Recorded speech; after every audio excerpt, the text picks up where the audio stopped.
Good evening, all. It's been a couple of weeks since I've streamed, but as you are aware, we've had exams and things going on in this house.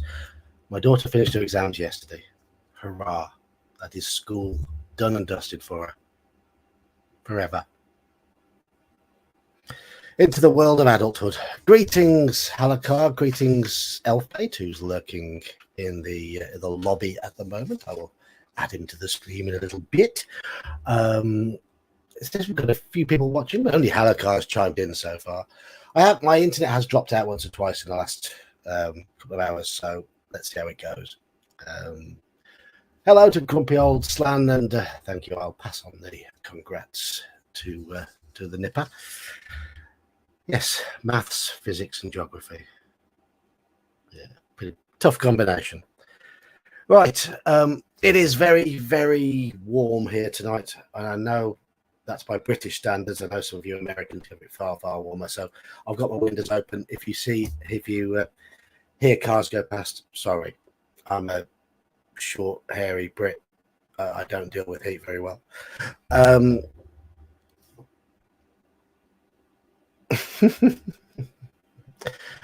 My screen just went blank already, so I'm a little worried about how things are going to go on this stream. So I'm just going to bring Elfbait in. Let's hello, Elfbait. How's it going? I'm all right. All right. You okay? Yeah, I am now. I had my second booster yesterday, and it knocked me out for the whole day. Oh, right. My mum's actually got it at the moment. But she's 4 jabs in, and so she should be okay. She's in her 70s. She's got a lot of health issues, so fingers crossed it'll be all right. Oh, yeah. Anyhow, hello to Mady's Musings. Bonjour. A bit of français. Do I have a link for my Discord? Yeah. I put it. If you open any of my other videos that I've done recently, I've actually put the Discord link in there. In those, I haven't added it to this stream yet. Actually, I'll drop it into chat. Let's drop it into chat. You can see how stupid and clumsy I am. Actually, if I can remember how to do it. I am dreadful at these sort of things. There we go. It's there. Invite people. That's what I click on.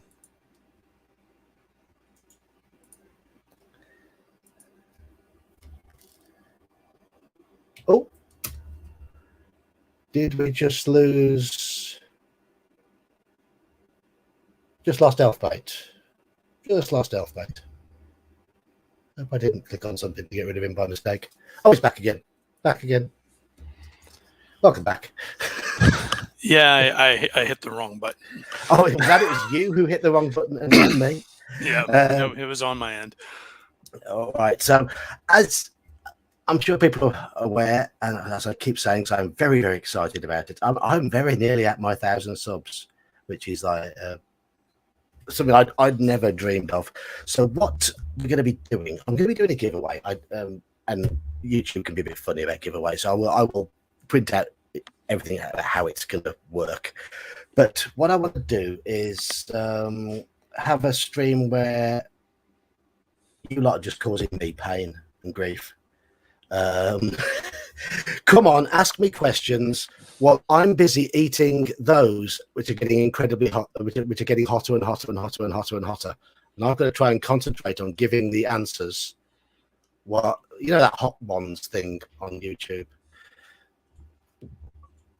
It's also shilling for a friend of mine who makes these in Yorkshire, and some of these are absolutely brutal.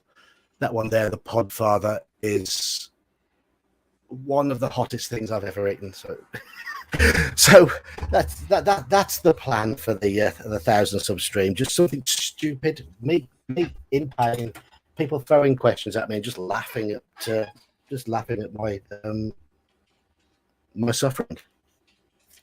Why not? Anyhow, question I put in the topic for tonight.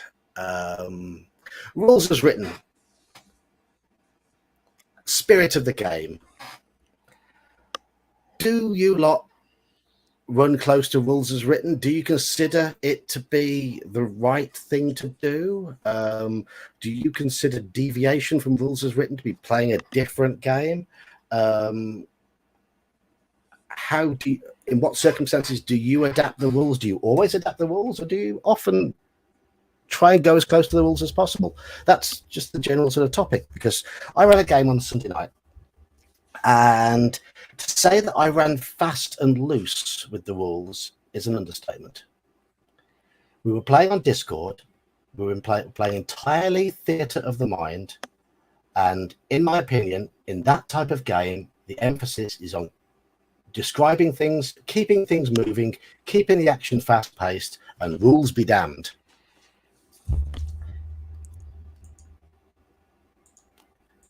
How do you feel about that sort of about this sort of thing, Alf Bait? Are you grumpy with it?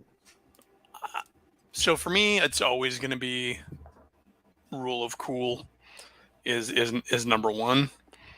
But I also feel like if you're completely leaving the rules behind, first of all, why are you playing a game and not just playing make believe or telling stories? Yeah. But yeah, I will never, I try not to. Never is a strong word. Try not to let the rules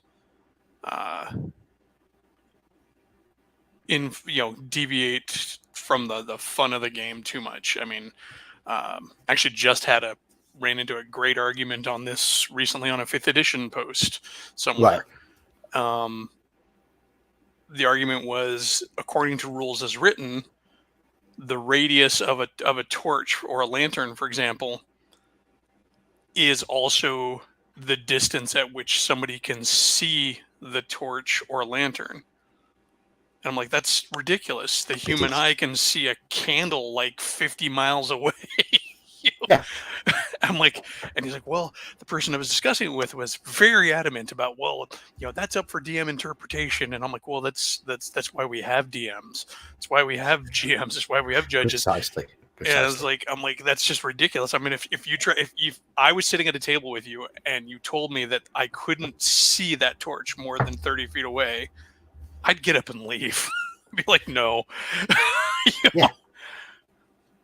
And that's I think where the line really has to be drawn, because the rules are never going to cover every situation. They're never going to cover every cool idea, and they're there to be sort of the fallback. And that's what I use them for primarily, is the default fallback. If there's ever a question if something can be done, let's look at the rules first. If it's not covered explicitly under the rules, then I'll make a ruling.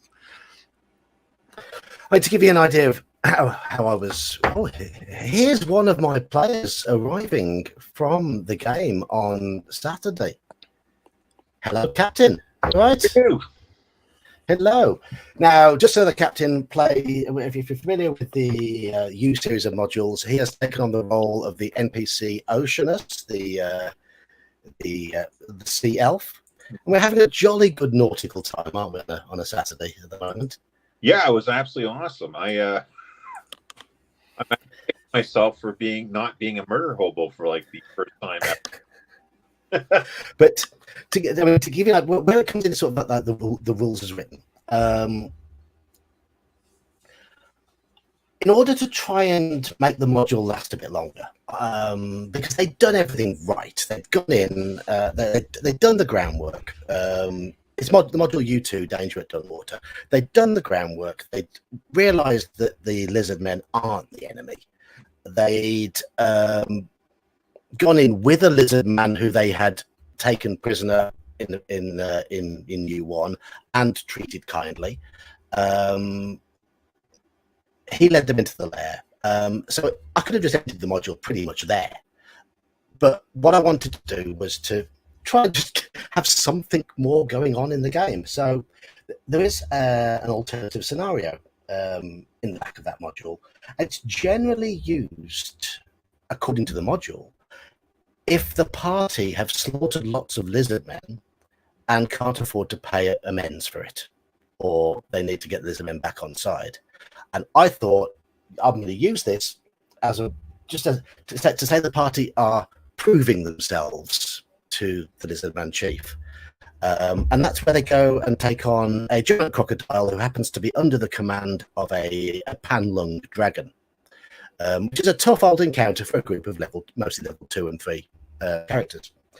So they went outside into the swamp. Now, according to the rules, and according to the module, there's a random monster table, and you have certain times when you roll for wandering monsters.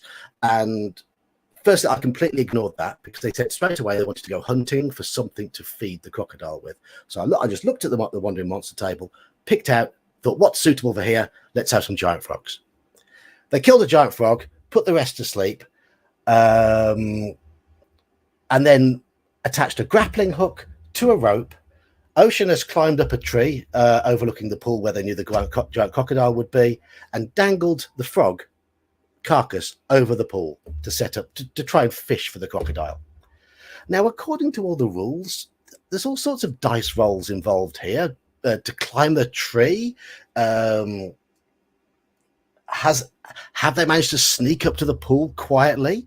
Should there be initiative rolls? Should there be surprise rolls? All that sort of thing. I could look what works in the moment. I understand D&D rules. Those sort of roles to me were unnecessary. I just wanted to make the game interesting. Okay. So, as your player who has never played U2, never read it, never had no idea what was going on, I had a great time. If we'd played by the rules, like hardcore rules, I would have never known how do you fish for an alligator. I only know that because I, the captain, watched a bunch of TV shows about swamp people where they actually fish for alligators. The History Channel over here in North America. So I knew how this was done. If we'd gone by the rules, that wouldn't have been allowed. Mm-hmm. We climbing a tree, doing all the stuff that we did. Everything we did as a group, we discussed it, planned it, moved. Everyone was having fun. The story was moving forward. I did not know that this was a special encounter. I just thought this was part of the module. I didn't realize any of this till you just told me this now. I thought all of it was part of the module. I had an exciting time. Time was well spent. I think I don't want to speak for everyone out of turn, but I didn't hear anybody complaining. I heard everybody laughing. I heard all of us get freaking out when the gators were coming over. We were all like, when we got a good roll, everyone was like screaming, hooray. We had everything that the game wanted us to have. We had a good time and we enjoyed ourselves. I kind of think that's kind of what the whole spirit of the game is, right? Yep. Absolutely. It says that on page 1, rule 1 on one of the books, where these are guidelines. It's this, use them as you will, right? I think just about every version of the game has had that, yeah. So as a player, I'm telling you that I didn't know what was going on. What I thought was going on part of the module wasn't just that we were done. I went, how could we be done? We just had our first encounter. Like, that's when I realized that things had gone off the rails. Well, they did go off the rails, but the story, the encounters that we had and the story that we had and the fun that we had, not necessarily the way the module was intended to be run. We, as players, did not know that. We, as the players, had a ball. We, as the players, approached the problems. We dealt with them correctly. We thought we best to deal with them.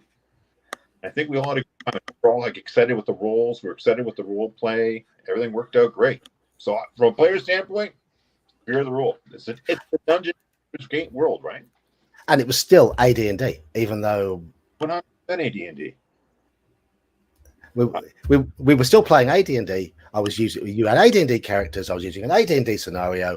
We rolled for initiative when initiative mattered. You rolled to hit when hit mattered. You did AD&D damage. You did AD&D spells. Yeah, it's AD&D. I had a great time. I had. It was just, we were all excited. I know there was that one part where the tree started to shake, and I had to roll to see whether I was going to fall in the water or not. I mean, yeah, we were all. It was excitement nonstop. I had a really good time playing. I don't know how else to describe it. We were all looking forward to it. I mean, It was great. I'm sure there's some other players that come on and say, well, they'll probably like echo what I was saying. Like, I did not know that we had gone off script. I did not know that. Like, as far as this is the module, you will do this. This is what room happens in room 1, what happens in room 2. Follow through I had no clue. No clue.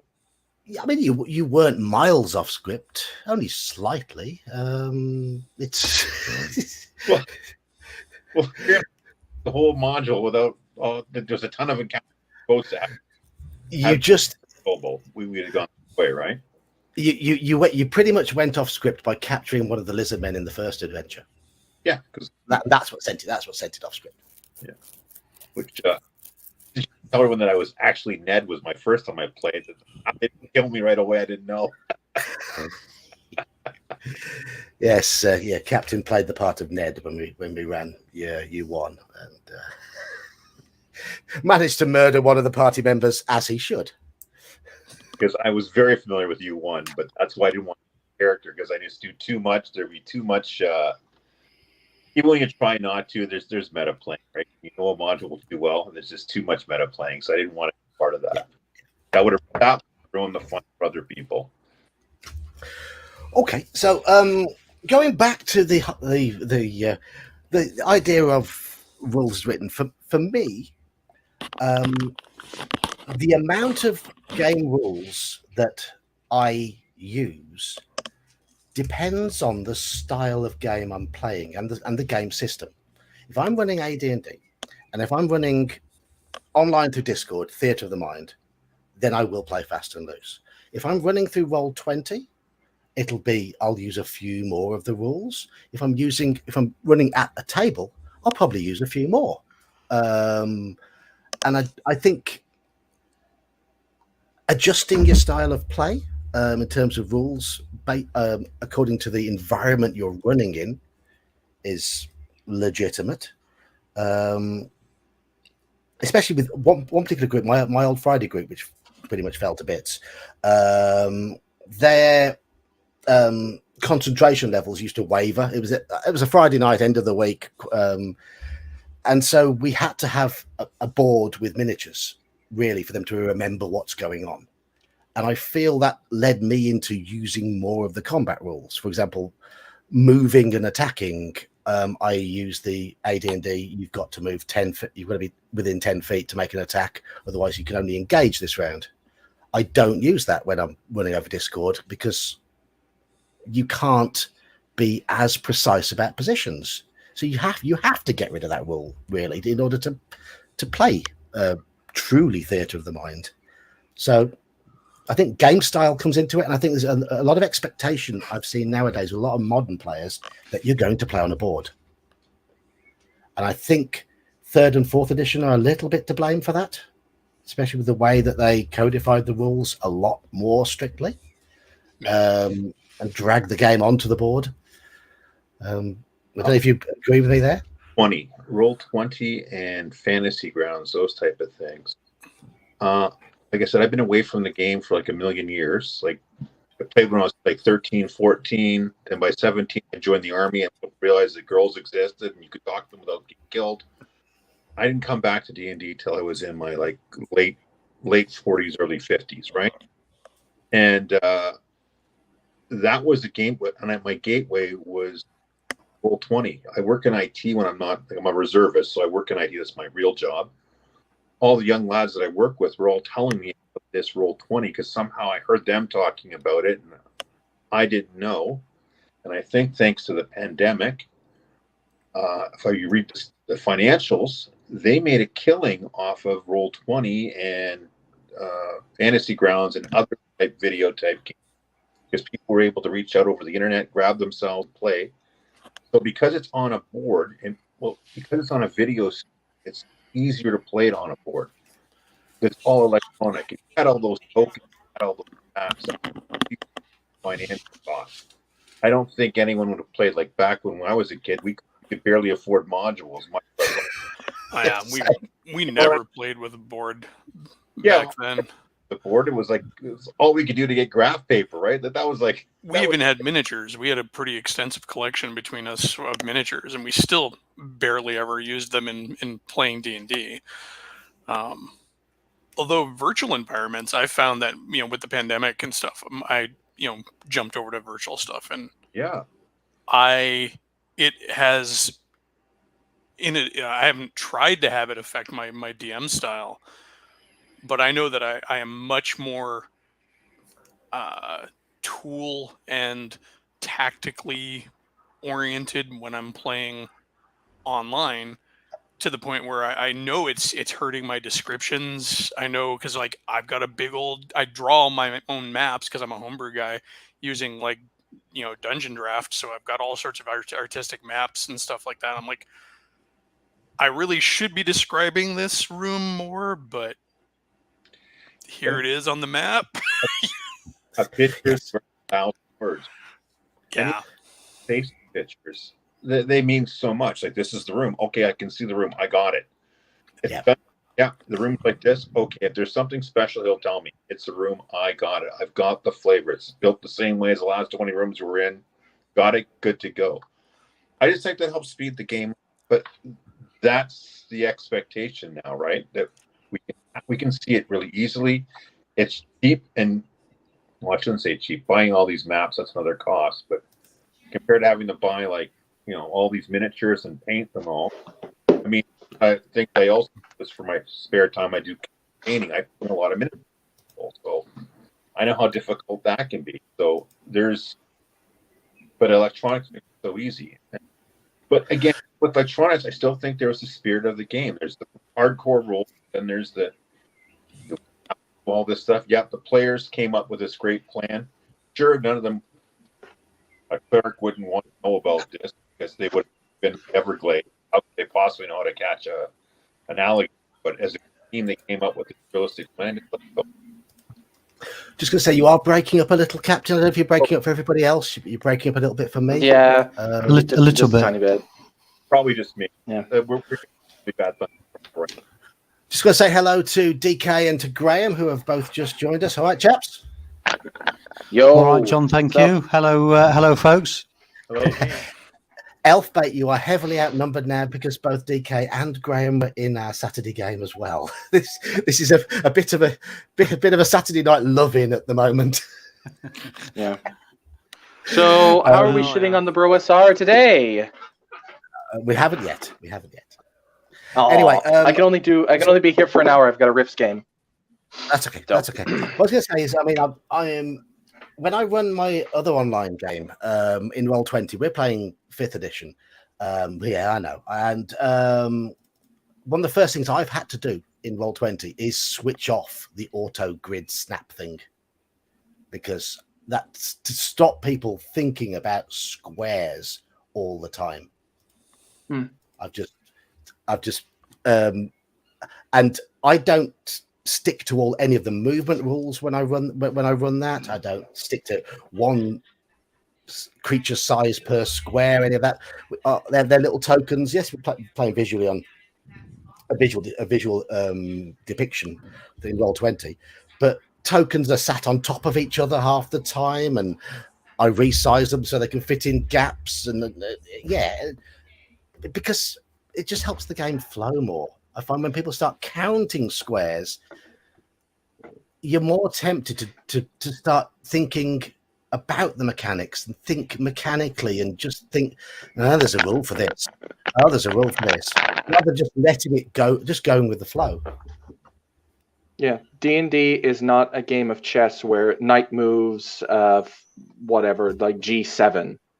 That's not what the game. Yes, there are rules, and yes, rules are important, but this is the kind of problem I have, where the play to win mentality that this kind of mechanical obsession breeds.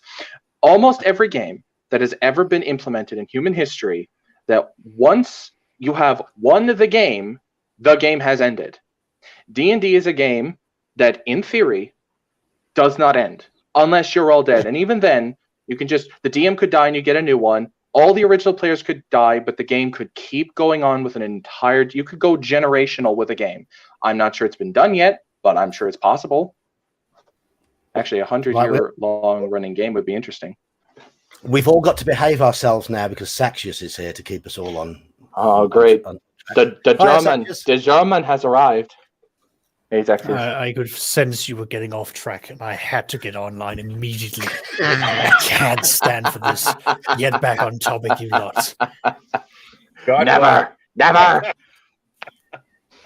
Right, I do want to just Saxius. Saxius is a railroading conversationalist, and I will not stand for this. Right. When I have my 1,000 sub stream, yep, I would like you to sort of be the main compare. All right. Because you have the voice that I think would be wonderfully evil for it. I don't know what you mean. I'm a very innocent young Danish man who happens to live in England. Basically, the idea is going to be that people fire questions at me, talk about my knowledge of modules, and catch me out and all that sort of stuff, while I consume increasingly hot those and suffer more and more and more as the stream goes on, until eventually I get to something like that. And I want you to be shouting at me to keep me in track and say, eat more and all that sort of stuff and cause me pain. You know what? Okay, then very inclined to help you out with that. I think we have a deal here. And then there'll be Saxius. I don't know who's who. Saxius will be on one of your shoulders, and I'll be on the other. I will be tempting you to derail constantly, and he'll be like, no. All right, no, let's get back to bad. What the discussion was in regards to rules, the spirit of the rules, and the game. Oh, here we go. He's diving in already. Right, okay. Yes. You mean Here, can you get back he's already doing it. Yes, he's already doing That's it. what I'm here for. It's Exactly get back on the rail. He wants to railroad us. I do. Now, okay, so when railroading is bad, Saxius. You should be ashamed. Now, when it comes to the rules, the spirit of the game, and the two, once they start intermixing, I just want to prefix it with the game, as in the hobby in itself. The spirit of that can be distilled down to the simplest thing of just having fun. The rules to achieve that is there for you to get there. They are built there. It's like a foundation, with the goal being the fun. You're aiming for the stars, but to get there, you need a foundation, you need the bricks, you need the structure, you need the architecture, and you need the work power. Now, this is where the group then comes in. You've got the DM, the referee, the dungeon master, whatever title he takes upon himself. He's going to be overseeing, helping building this up, whether it's going to be a blank canvas where he just builds it as we go along, or it's a predetermined architectural masterpiece for what should be achieved. We all have that goal. In order to achieve that, there is the engineering, the physics, the math, the ideas, the creativity, which is all guided by the same book that we all read. It's the same methods that's applied across the board. Fighter classes, it doesn't matter what they are, if it's a fighter class orc, if it's a fighter class elf, if it's this or that. They're all fighters. They all adhere to that same set of rules, that same set of expectations, that same set of behavior, or what would you call it? The same set of understood and expectations. Open. No, not expectations. The same set of rules and the concrete guidelines, mechanical guidelines for how they will function in the game. Now, this is all just tools to achieve fun. This is the spirit of it. And it's the same reason for why the founders, when they were playing war games, at the end of the day, the rules were there to have fun. And yeah, to be a bit educational, as they were reenacting or reliving the events of big battles like Napoleon versus the Russians, the Prussians taking on the Hungarian, Austrian, and so forth and so forth. It all accumulates back to the fact that we want to have fun. Now, but if the rules get in the way of fun, you change the rules. And yes, and this is where. But here's the problem. The problem. Go on. No, it's saying like I'm just jumping in because the common, like you say, that it's for fun, and I totally agree with you. But the kind of people who will say rules as written will say, oh, but playing for fun is not a good.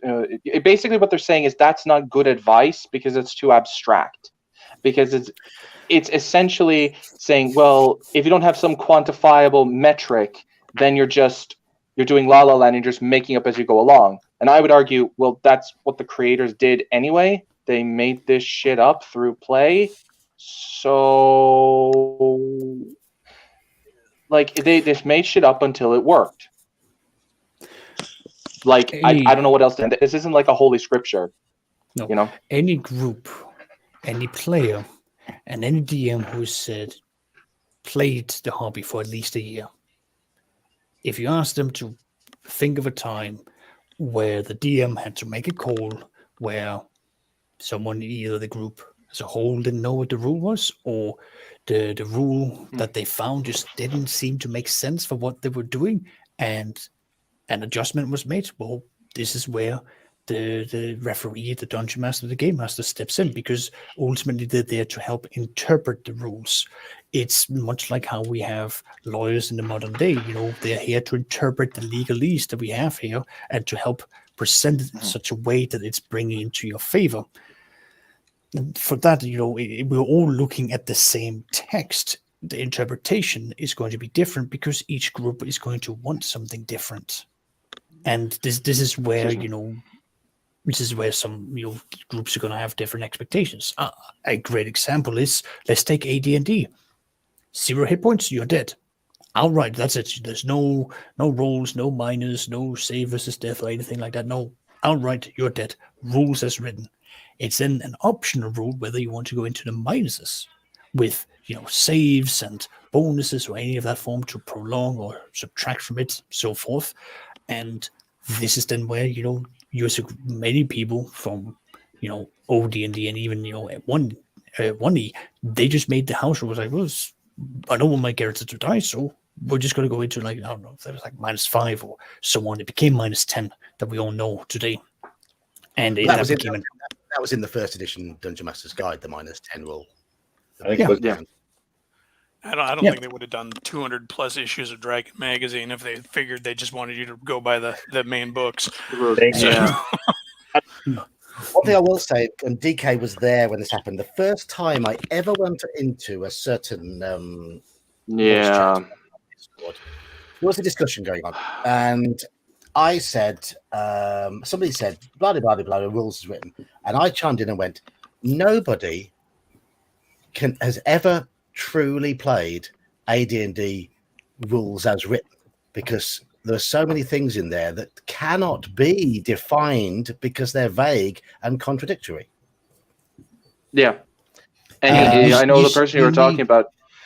Yeah. You need someone to interpret the rules, because if you look at, I like the idea of playing a year before you tinker with the rules. But if you look at the rules we have in real life, there's huge volumes, but we still need someone to interpret them and say what the law is on that particular session. So there's no way to quantify the imagination and all the different permutations we have when we're playing this game. Yeah.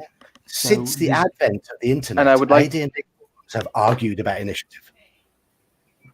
And I will say, I would like to point out that they like to say, when you point out things that contradict their rules as written mantra of Gygax when, like basically, when did Gygax say this? As if that's a refutation, because he did say it. They're just shifting the goalposts. But I'd like to point out that even Gygax, he may have said it, but he never played it. Well, he did, but besides that, we'll just say that he did. Let's at least give them that. Let's steelman their arguments. But I have a silver bullet, and they constantly refute this, but they can't, that even Gygax gave, and it's a little thing on page, I believe, 230 of the DMG called the afterword. And I am quoting verbatim. It is the spirit of the game, not the letter of the rules, which is important. Never hold to the letter written, nor allow some backrooms room lawyer to force quotation from the rulebook upon you. If it goes against the obvious intent of the game, as you hew the line with respect to conformity to major systems and uniformity to play in general, also be certain The game is mastered by you and not your players. Within the broad parameters given in the Advanced Dungeons & Dragons volume, you are creator and final arbiter. End quote. Creator and final arbiter. I probably never read that as a 12-year-old because there's boobies on that page. Yes, and you being a good Christian boy would never look at those. So exactly my point. I'm sorry, dear James. I'm not a Saxius needs to get people back on track, I think. No. This is fine. We were on point because we're still talking about the spirits. There are just too many situations that are going to come up in play to have a raw cover everything. It's just ridiculous to think that raw is absolute. So even in if we start taking in some of the other editions, let's take Pathfinder 3.5, where there were, as many people say, rules bloat, and it just became more and more. It just becomes a question of like, is this fun? Like, do you need the rules to cover everything? Not really, because end of the day, I like it when players turn around and creatively say things like, I would like to do this. Like, let me think of an example. My second edition is recently going into a negotiation of potentially selling off a little bit of land to wage up an enemy a thieves guild. Well, there's no real proficiencies or skills that's involved in that, but that's where they turn around and say like, well, my character is intelligent. Can I read through our ledgers and get a firmer grasp of like how much each hectare is going to be worth? Well, can I go through the official logs that we have access to in regards to the trade around the port, and so on and so on? Now, this will then allow players to start doing these things, which in later editions became just simply investigate, perception, local knowledge, and so on. These are things that can definitely, that has with time progressed and become a thing that players can turn around and say, I want to roll for this. But again, the spirit of the game is just now being supported by the rules from the core books as they're trying to sort of help guide players. Because more often than not, new players, when they come in, and when I say new players, I mean green, big gills. They're fresh out of water. They're flopping like a fish on the floor, because they've got no idea. They don't know how to breathe this kind of air. And for that, I was just about to bring that comment up. For that, the rules are there as a guideline for them to basically say, okay, I've read this. I can now read at least black and white how this is meant to be working. How can you then go about it? And then they're guided by the ideally experienced DM or the inexperienced DM who's just going to go, I suppose, roll a die. Yeah, I think it was Graham brought it up a few minutes back about playing for a little while and trying to play rules as written to start with, to learn the game and learn what you like and what you don't like, and learn where the gaps are and learn what is covered. And once you've got a little bit of experience, I mean, I tried to run 5th edition rules as written a couple of times before I realised that it would never work for me, so I had to make changes. I don't think I've ever managed to run AD&D entirely rules as written. I've always used very, very basic initiative, pretty much like D6. Basic D&D, bet me, BX type initiative. I simplify. And I remember that first conversation in that Discord server being told that I wasn't running AD&D then because I was using initiative from basic. And I'm thinking, what? Yeah. What? Back in the day, we tried playing AD&D with all the bells and whistles of combat, and it was just it was no fun. Oh, God. Speed factors and armor. You'd need an encyclopedic knowledge. You need to be an autist of the high. I mean, you'd need an encyclopedic knowledge, decades of experience, autistic level knowledge, or to have a photographic memory in order to run every single rule from memory. And if you're not running it from memory, that may not be enough. If you're not reading.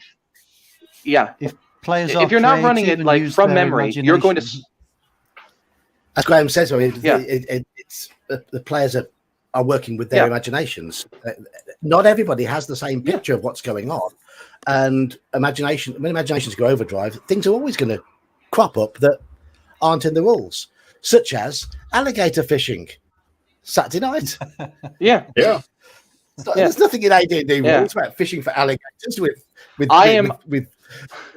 giant frog carcasses. I had to make it up. Running my 5th edition games where there's so many different nifty powers in there. My players come up with some really fun combos. Paladins, ending up 10 feet in the air and then slamming characters to the ground and stuff like that. The raw doesn't say that anywhere in their abilities, but I'm like, okay, make an athletics check. Marvel I mean, Super D&D. I'll be real. Whenever I run my games, any game, no matter what it is, I skim the rules and run it holistically. I play it by ear constantly, and yet I always get players, and I think I run well enough because my players keep coming back and they have fun. So, like you were saying earlier, to say that, like you were saying earlier, I've just looked at the forward in the basic set. It says no rule is inviolate. Blah blah blah. The important thing is to enjoy the adventure.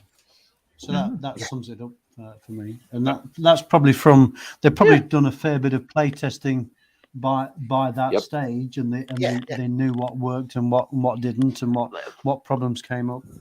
So here's the question that I didn't want to throw out there. Yeah. Sorry, go on, DK. Yeah. No.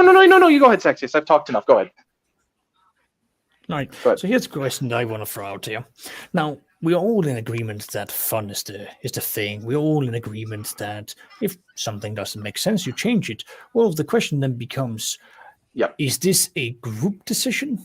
Can the players weigh in on the decision? Is the DM going to be the arbiter who says, nope, bam, here's how it's going to be done? Is it in between?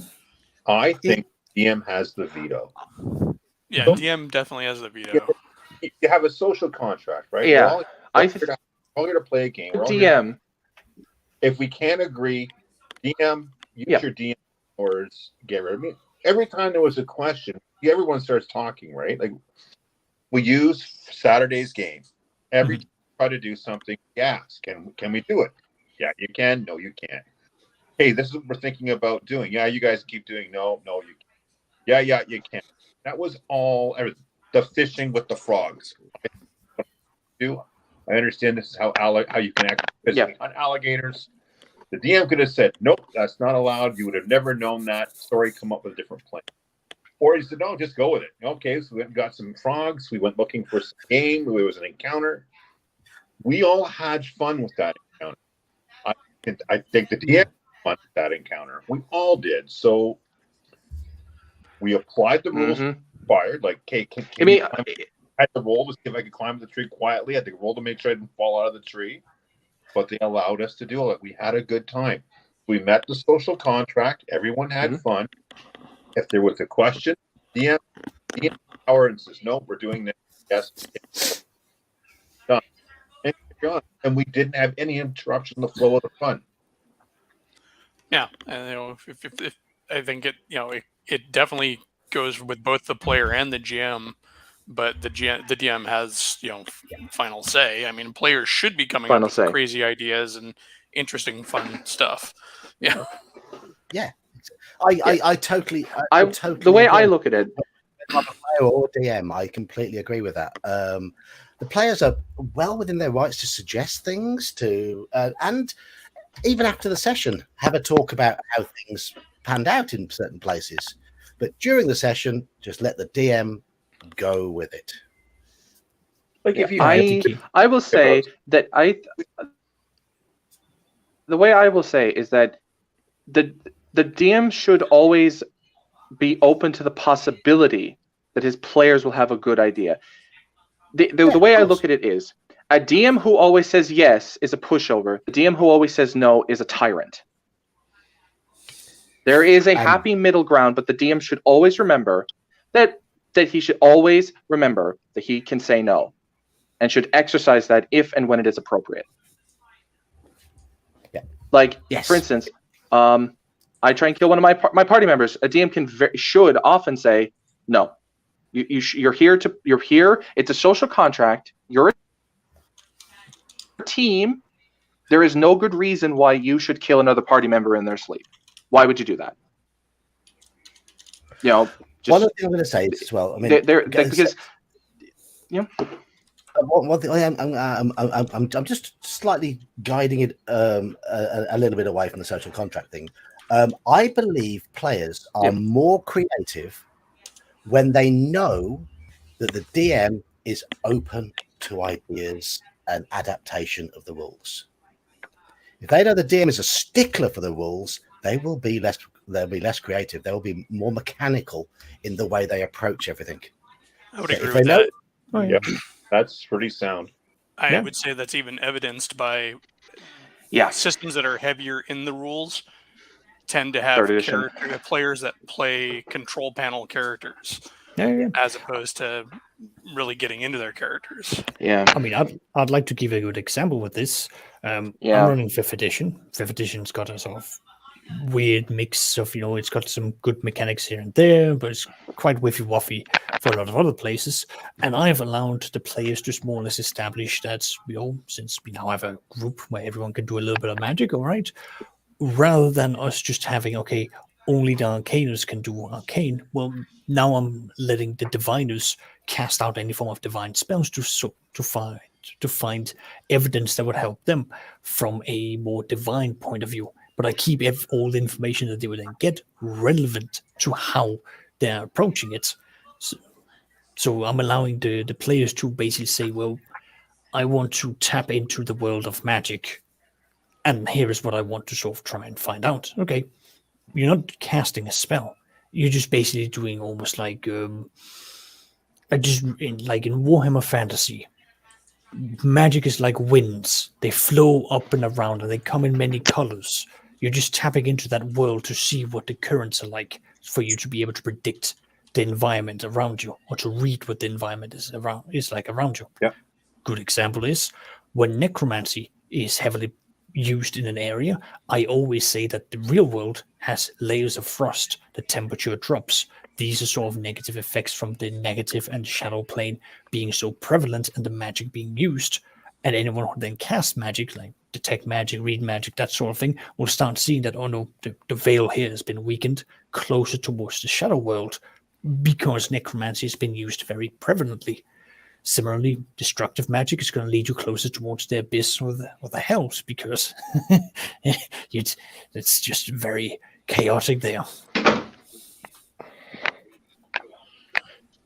So I imagine the Paladin's divine sense will be going off the chart, man. Yeah, I imagine the divine sense of the Paladin will be going off the fucking chart, man. Yeah, I've had one of them start hearing the screams. They'd be like, this place is hella desecrated. Oh, I've had one hear the screams of lost souls who died there. Like, not even like many, like hundreds of generations ago, a horrible massacre that happened there. And because the veil had now been weakened down, these souls now had a chance to cry out when diviners were like coming here. They're like, we want to be put to rest. We are forced to. I just want to say, Saxius, have a word with chat because they've gone completely off topic. How dare they get back in line? They're discussing. No, chat. I am the neutral good one. Don't listen to the lawful evil. Player versus player conflict and alignments and stuff. Nothing to do with the topic. Nothing to do with the topic at all. They're being creative. This has my fingerprints all over it. Oh, did you start all of that? Right. Something I am going to say. It is my opinion. Right. If I win a game of that, I'm playing BX D&D. I don't care what it says. Oh, is that Labyrinth Lord? I didn't see. Yeah. I'm currently using some of those rules for our game on Sunday. Nice. Saturday. Nice book. It's still AD&D. It's AD&D. fair play, respect to the people Yeah. who wrote those books. But for Labyrinth Lord is BX, Osric is AD&D. That's what I'll call it. Unless the people who create these retro clones do something massively different with and don't just slightly reorganize the framework a little bit. Unless it is something massively different, then I will call that game what it was originally. I will, like, I once heard from the same person, from the same person who you had that argument. I wanted to say this earlier because I just remembered it. Mm-hmm. The same person you had that argument about initiative, Geek, said, right, and this was the height of arrogance. It actually physically it made me sick and annoyed that he said that the basic rules, how did he frame it, were for people, like, basically advanced is for people who aren't in the mainstream. Like, what a condescending way of looking at things. And my first thought of that is, yeah, well, the advanced, anyone who thinks that like, people, you aren't intelligent if you can read an instruction manual. That's, to me, what Advanced Dungeons and Dragons is. It's an instruction manual, and it just because you can quote it verbatim and run it as written doesn't mean you're smart. I'm sorry. I just find it ridiculous that a gamer would say that in the first place. Has he met gamers? Yeah. What? He apparently worked on Osric, had been playing since the 80s, and is saying this condescending crap. It can't be that exclusive or elitist, because I learned to play AD&D when I was 9. So anyway, yeah, but basic is for children, didn't you know? Well, so sure. But I get the same whenever I start saying, okay, well, here are my rulings or my interpretations when it comes to these rules. For example, whenever it comes to, let's take one rule that most people just sort of go yoink out the window, it shall go, and we shall never see it again, because encumbrance is something that most players will look at and go, we don't want to deal with this, we don't like this, we don't want, like, so on and so on. I do. I know you do. I like it as my well. group must have been weird. We all loved encumbrance. Yeah, well, you are a weird bunch, and I'll say it to your faces at least. But here's the thing: like, most players will turn around and say, like, we don't want to deal with this. We don't want to deal with all this encumbrance and so on. And I usually turn around and say, okay, well, listen, I have the right to look at your character sheet at a glance and say, you're encumbered. Here it is. End of story. We're not really arguing this because you're going to be lobbing this around. Get yourself a bag of holding. Get yourself a hole of whatever, and just lump it all there and then done. But when you turn, I always, at least at the beginning of every campaign, I turn around and say, listen, if we want to bring encumbrance into this, yes, it's going to be meaning paperwork. However, the experience is going to be something very different than you've ever had before. Because now your weight will have an impact, not just to your movement, it's going to have an impact to your fighting capabilities. You will start to think a little bit differently. An example, whenever I run Rangers as a player, I always go into detail for how the backpacks are packed. What is at the top is what is the most urgent thing that always has to be available for my hands to reach. And at the very bottom is where you'll find anything else that, is niff-naffs, rafts, and things that we can make do of without what is around it. And then I go into detail to the DM, like, here is how it goes over my side with the straps. Here's how it taps in so that I can basically yoink out here and bring it down, and immediately I'm removed of all excess weight. This is a form of insight as a player, at the very least, that I enjoy. And as a DM, I really like it when players go into this sort of details, this customization that is not covered in the rules, but it brings out the spirit, because now encumbrance is more than just a number your character sludges around with. No, it is now, it is your home, it is your base, it is your survival, it is the thing that will keep you going.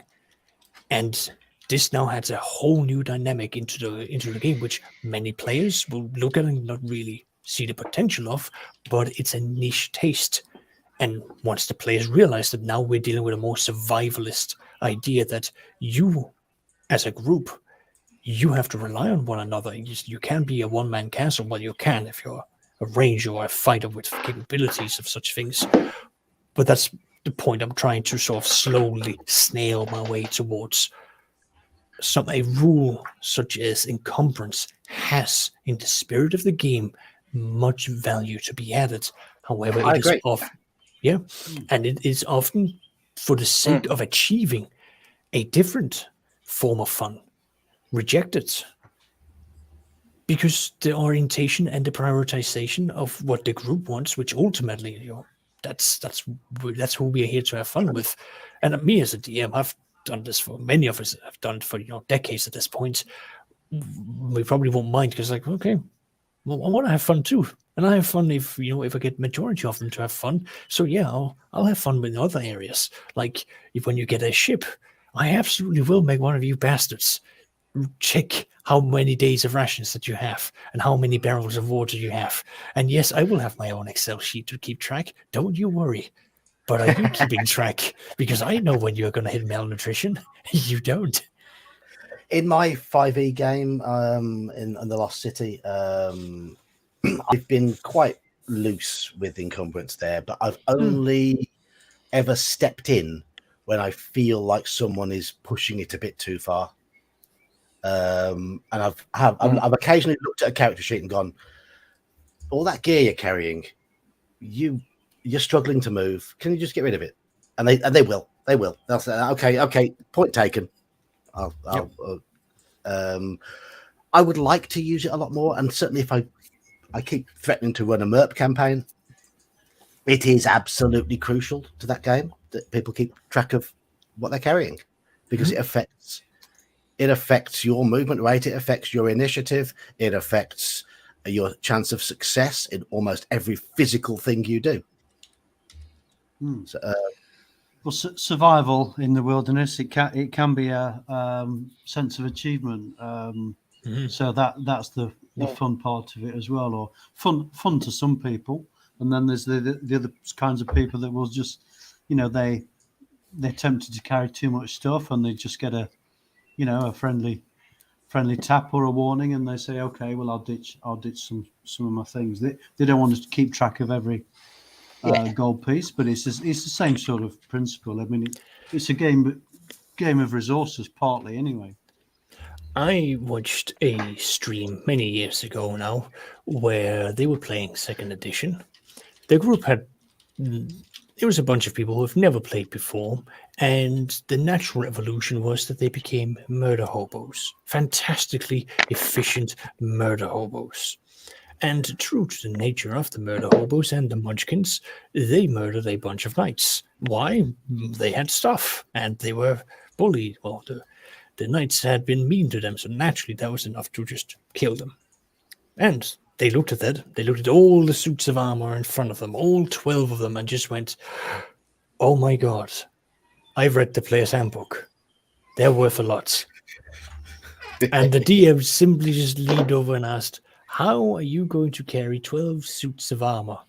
And the players were like, I've got a strong character. It was like 12 suits of armor. Okay, I'll carry some of them. Strong. Yeah, went back and forth until one of the players suddenly went, wait, they're knights. Where are their horses? We will just strap all 12 of these suits of armor to a horse. It's like, how much do you think a horse can carry? It's like, doesn't matter, 12 horses. They probably have more. Just pile them on. We'll just make a Congo line of horses, tie them together. I would have gone one step further. I would have actually just had social ramifications of, like, oh, well, you can't open carry armor in the city because it's illegal because you're peasants. And so you start rocking in with some armor with blood on it, and they're like, Yeah, I would just have the peasant, the merchant, just wait about 5 minutes after they sold all their shit to tell the guards, and then the guards just arrest them. I mean, it did. They'd have no defense. They'd have no defense. I mean, so further down short, the social ramifications of the blacksmith refused to buy it because, one, there was blood on it, two, it was a knight's suit of armor, three, it had some emblems of the royal guards. They were just like, I'm not touching that. No one's going to touch that. It even has initials. Yeah, it has initials and like a Smith's mark on it. It's like, oh god, I'm not fucking touching this, man. They'll cut my hands anyway, off.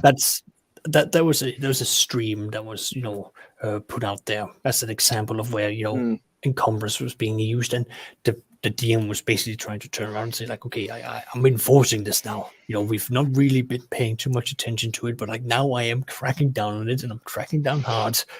Because in the case of all that plate mail, I would have just simply said, okay, well, you're going to have an armor class penalty until you get it refitted if you want to wear it. And then, totally. And that's not even in that's not even in the rule book about, no, but that's how armor works. So, but that's what I mean, though, by technicalities. But it says it's plate armor. But it says so in the rules. That's how it works. Talking with Geek earlier about the example of the torch or lantern, it's like, yeah, sure, the rules don't say anything about how far away you can see a light source, but we know in real life how far that is. I mean, like literally, there was like in the IRA. I heard this when I was younger, that literally the IRA would strike match. Like, this is 1920s IRA, would strike 2 matches to light cigarettes while they were alone to avoid getting sniped by the British. There's a because reason why the military is so hardcore on how you hold your cigarette and stuff like that. Yep. Because if you're in the dead of night, and there's like no other light source around you, just strike up a little match. You can get spot. Like, there's an example of the White Death, the sniper from the Finlands. Yes. And he was just picking off people in the middle of the night in winter for miles with no sunlight. You can get. Yeah, you can see light pretty easily in the dark. Was because by how he held his cigarette. Really, it gets that detail, does it? Yeah, because they would cup it behind their hand to where the cherry is behind their hand, so it shields it. Smart, but of course, very, very smart. Vietnam vets, so. Right. Anyway, now you learn these things, I suppose. And for the spirit of it, it is also important to find that marriage between the rules and the spirits that comes with it. And often, I'm sure you've already covered this. It's about knowing your group and what it is that they're for. If you're having a rules-heavy group, then you've got to go for that. And we're going back and we're going to go back and forth. It depends on the system you're playing as well. It depends. Absolutely. Absolutely is going to be depending on that. And since the achievement is fun, what is it that is going to be defining the fun? Because we're all in agreement that's the spirit. It's got to be the right challenge level for a start, not too difficult, not too easy. And even if a group does, let's say a group ties down the rules on initiative, it still does not mean that you're going to prefer playing that particular rules of initiative. So you've still got a possibility of changing up the rules. And it's also, it's a sense of accomplishment at the end of the game as well. I think that's, to me, as a DM, if I feel my players have gone away with a sense of accomplishment, even if they failed, if they had an enjoyable ride in the process of failing, they'll have accomplished certain things along the way, hopefully. But I mean, what you're aiming for is that sense of accomplishment at the end of an adventure. I've always said when getting these discussions with other people, if I wanted to play a game with absolute inflexible rules, I would play a miniatures game or a board game or a CCG. I wouldn't be playing a role-playing game with a GM and a bunch of other players where there's so much room for iteration and interpretation. So, just to play devil's advocate a little bit, we did go back to the beginnings of AD&D in how it was originally devised and designed, because even though when I was a kid we didn't play with miniatures, we didn't play on a board, we didn't play on a grid. We ignored half the rules. I go back and I read it now, and if you read the rule books, there's so many references to grids and whatever. It's obvious that the wargaming roots are very much there. So with movement rates interpreted in inches and stuff. Yeah, all that sort of stuff. And I have a feeling that there was this intention that some people would pick up an AD&D rulebook and try and play it as written, because and AD&D was developed partly as a way to make tournaments consistent. Yeah, so there was a consistency in it. But as we've already said, the game designers didn't use all those rules. The game designers did, in their home games. So I'm going to jump in here because you've now touched on a route that I like. If anyone here has seen The Secrets of Blackmore in regards to Dave Arneson and the origins of D&D from his point of view, he came from the wargaming point of view. He ran, he played, and he refereed a lot of the games because him and a select group of people had read one of those thick Prussian war rules that had been translated into English that was used for the army officers to read and to basically run war simulations. And one thing that quickly became apparent within the group of Dave Arneson is that when he refereed, he would go through, he would do the math, so that everyone could see it if they wanted to, and then he'd turn around and say, right, your cavalry is charging up the hill at the grenadiers. As they're coming up there, the grenadiers are letting out a volley, 1 volley, 2 volleys at your cavalry. You lose X amount of men, but you keep going because this is a charge that has to be done. You slam into the grenadiers. You slash left, right, and center. Yet, and he will turn around to the one with the grenadiers. Your men stand resolute. They affix bayonets. They hunker down. They form the perfect rectangle or square for this. But it's smashed through here. And he starts describing this visual battle that would have taken place, which a lot of the players were like, oh my god, this is awesome. My god, tell me more. Oh, so I won. That's great. And that was incredibly more interesting for many of the players because this brought a sense of imagination into the game that many of them would just sit and quietly do in their own heads.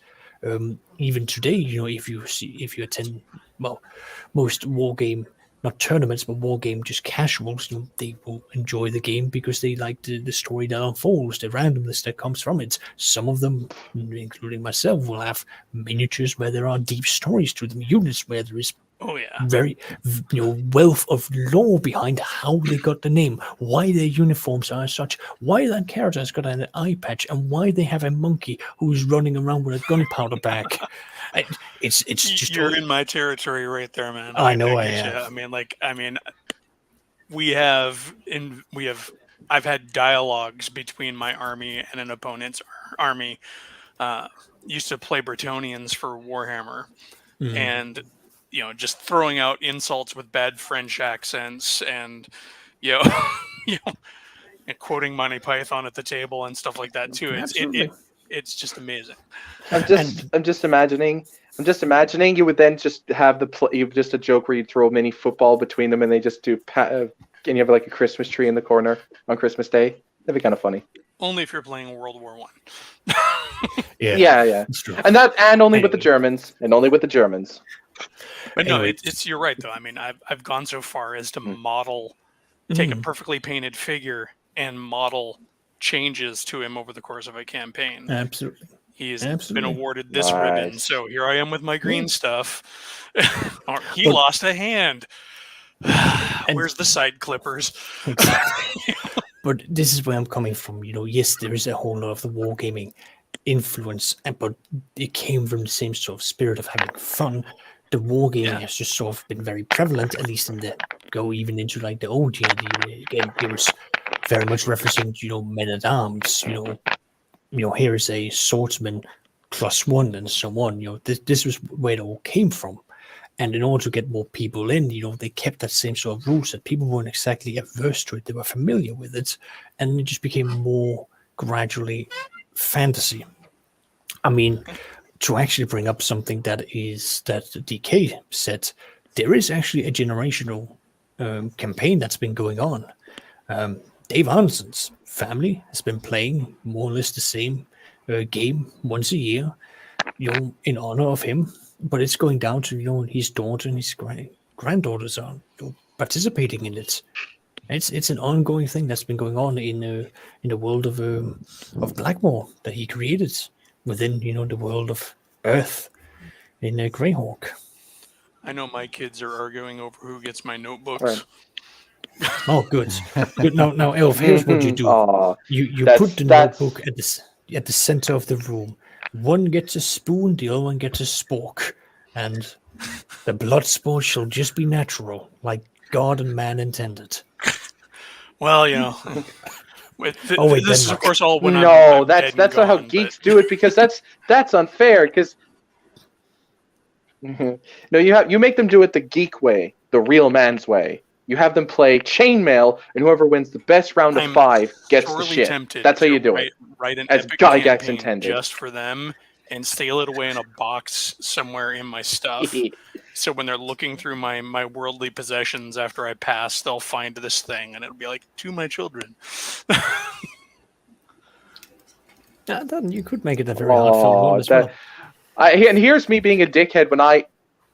Yeah, here's me being a dickhead that when I die, I'm going to have them. Oh, you've gone quiet. I think he died early. He said when I died, and then he went quiet. Careful. Oh, sorry. No, I said, and when I die and they're lowering my coffin into the ground, they're just going to play the Tetris theme. Hey, my buddy's dad wanted a Viking funeral, and then he wanted to have a timer set that would pop the sail up as he was out there in the water, and like everybody would question whether he was dead or not.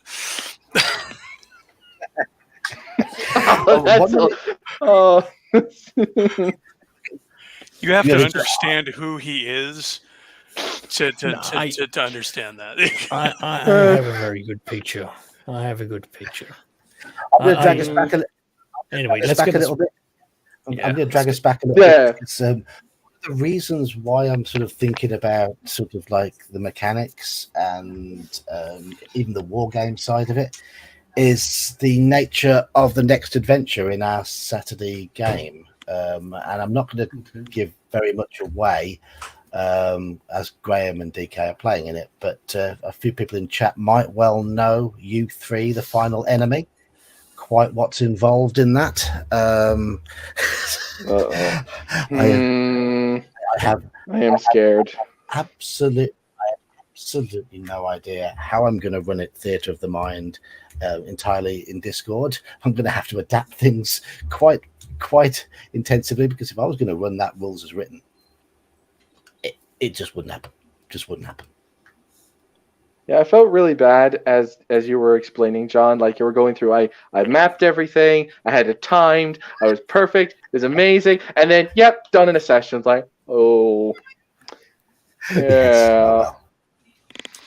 Well, so sorry. Well, we had fun.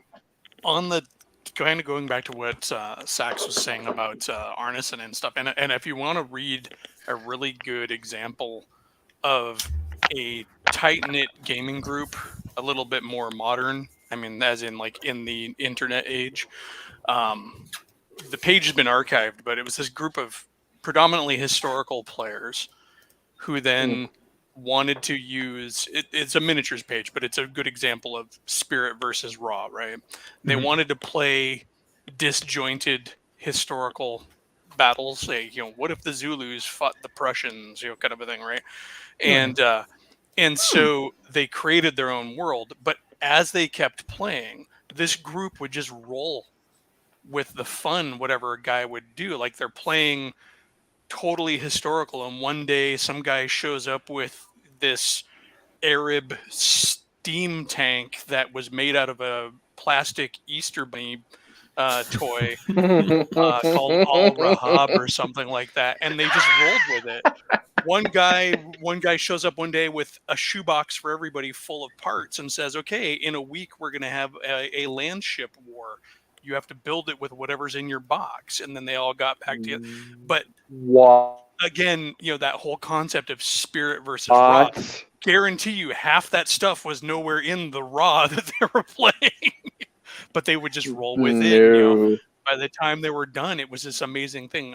It's like Major General Tremordin Rettering is the name of the page. It's been archived, but everything's available. But they would build stuff out of anything, and they would just had the most tight, fun spirited group that I kind of it's goals. If you ever, that's like gaming group goals, to be able to trust enough in each other to come to the table and say, I got this wackadoo idea, and everybody's like, let's go. Yeah. No, like absolutely. But that's when you have a group that's willing to take the buy-in pitch. Because at the end of the day, that's if you don't have the buy-in is like is where you put it, like the North Star for the spirit and for the fun. This is what you want to achieve. Let's take seafaring battles. In your typical D&D campaigns, seafaring doesn't really happen that often. It's kind of a rarity. Yeah, you might have a few river skirmishes, but open sea combat. That's usually fast travel between islands or continents. Exactly. Or it's my turn to roll the dice and go, oh, you poor little souls. You put your fates in my hand and my dice and the weather. Let's see if you drown today. Because yes, I will roll to see if you have bad weather, and sure you might have the ship sink. Sure, you might wake up on shores you have no idea of. Sure, you might have a bit of a hard time, but I think we can kind of bring that back to the topic too. I mean, none of that buy-in, none of that trust comes without a good balance of raw versus spirit of play, spirit of the rules. Because if you have a DM who's just like always raw, or even players who are just like, when the DM tries to flex, because he can go the other way. I think a lot of people try to think of raw as DM driven. No. But I've seen a lot of people, or heard a lot of horror stories where players are just like, you can't do that. That's not in the rules. And the DM's like, I can. Or even have you even seen players like call other players out? Like, you can't do that. I've had a player do exactly that in a that I played with for 2 or 3 years. He would just straight up say, Oscar, you're not for playing it by the rules. I went, yes, I know. I don't care. But if you don't achieve that balance, you're never going to have that cool group. I would say no. You are playing it to the rules. It's just you are the rules. I'm sorry that to me, I've always held true that the Dungeon Master is the rule book. So, rules lawyers often defer to the rules because they want for them to have fun. They often want to win. To win is to basically play the game, and the game is made out of rules that's got concrete objectives that they can see, that they can make out. It's tangible. They can work with it. So once you start taking away the thing that they know and understand, they get, defensive about that. It seems like an attack on their identity almost. If they've built up a big identity about these are the rules, and we're gonna interpret. There's only one way to interpret them. Yeah, and this is. I think it's just simply. I think it's just simply nerd obsession because they're so used to, like, say, inconsistent DMing that they say, no, this is consistent. I want consistency because nerds, let's be frank, have a high degree of spurgery, and spurgs like consistency. Like, DK. That's understandable, but at the same time, DK. It could be some of that. Occasionally, you meet players that have had bad experiences, and so they try and lock it down. But most fortunately have not had that. Yeah, it's definitely. Go on. It's very possible, and I remember a discussion we had a while back regarding trust being as far as I'm concerned. Players trusting the DM is one of the most important aspects of being a good player. and trust issues can come down. Yep. Can be a learned behavior caused by having a poor DM at times. It's one of those things. I mean, I look back, and when I was DMing when I was a kid, I was terrible. I was terrible. Please. I was a god. That was delusional and shit. No, where's that German guilt, Saxius? It's unbecoming for you to be prideful. I'm not German, so I have no guilt. Yeah, he's sort of the opposite. Mm-hmm. It's like no guilt. I'm gonna go beat up monks and take their stuff. Yeah, exactly. I see land, and I see land that will become mine. Oh, it is mine. Oh, what happened here? It just rinse, wash, repeat. It's just history. I will admit, over my DMing career, I've probably been a bit of a pushover. Not so much of a pushover, but I'd much rather have fun than get in arguments over rules.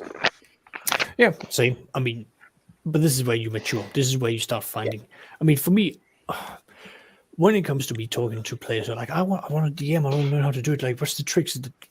First and foremost, there are two things for me if you want to start DMing. One, read the books.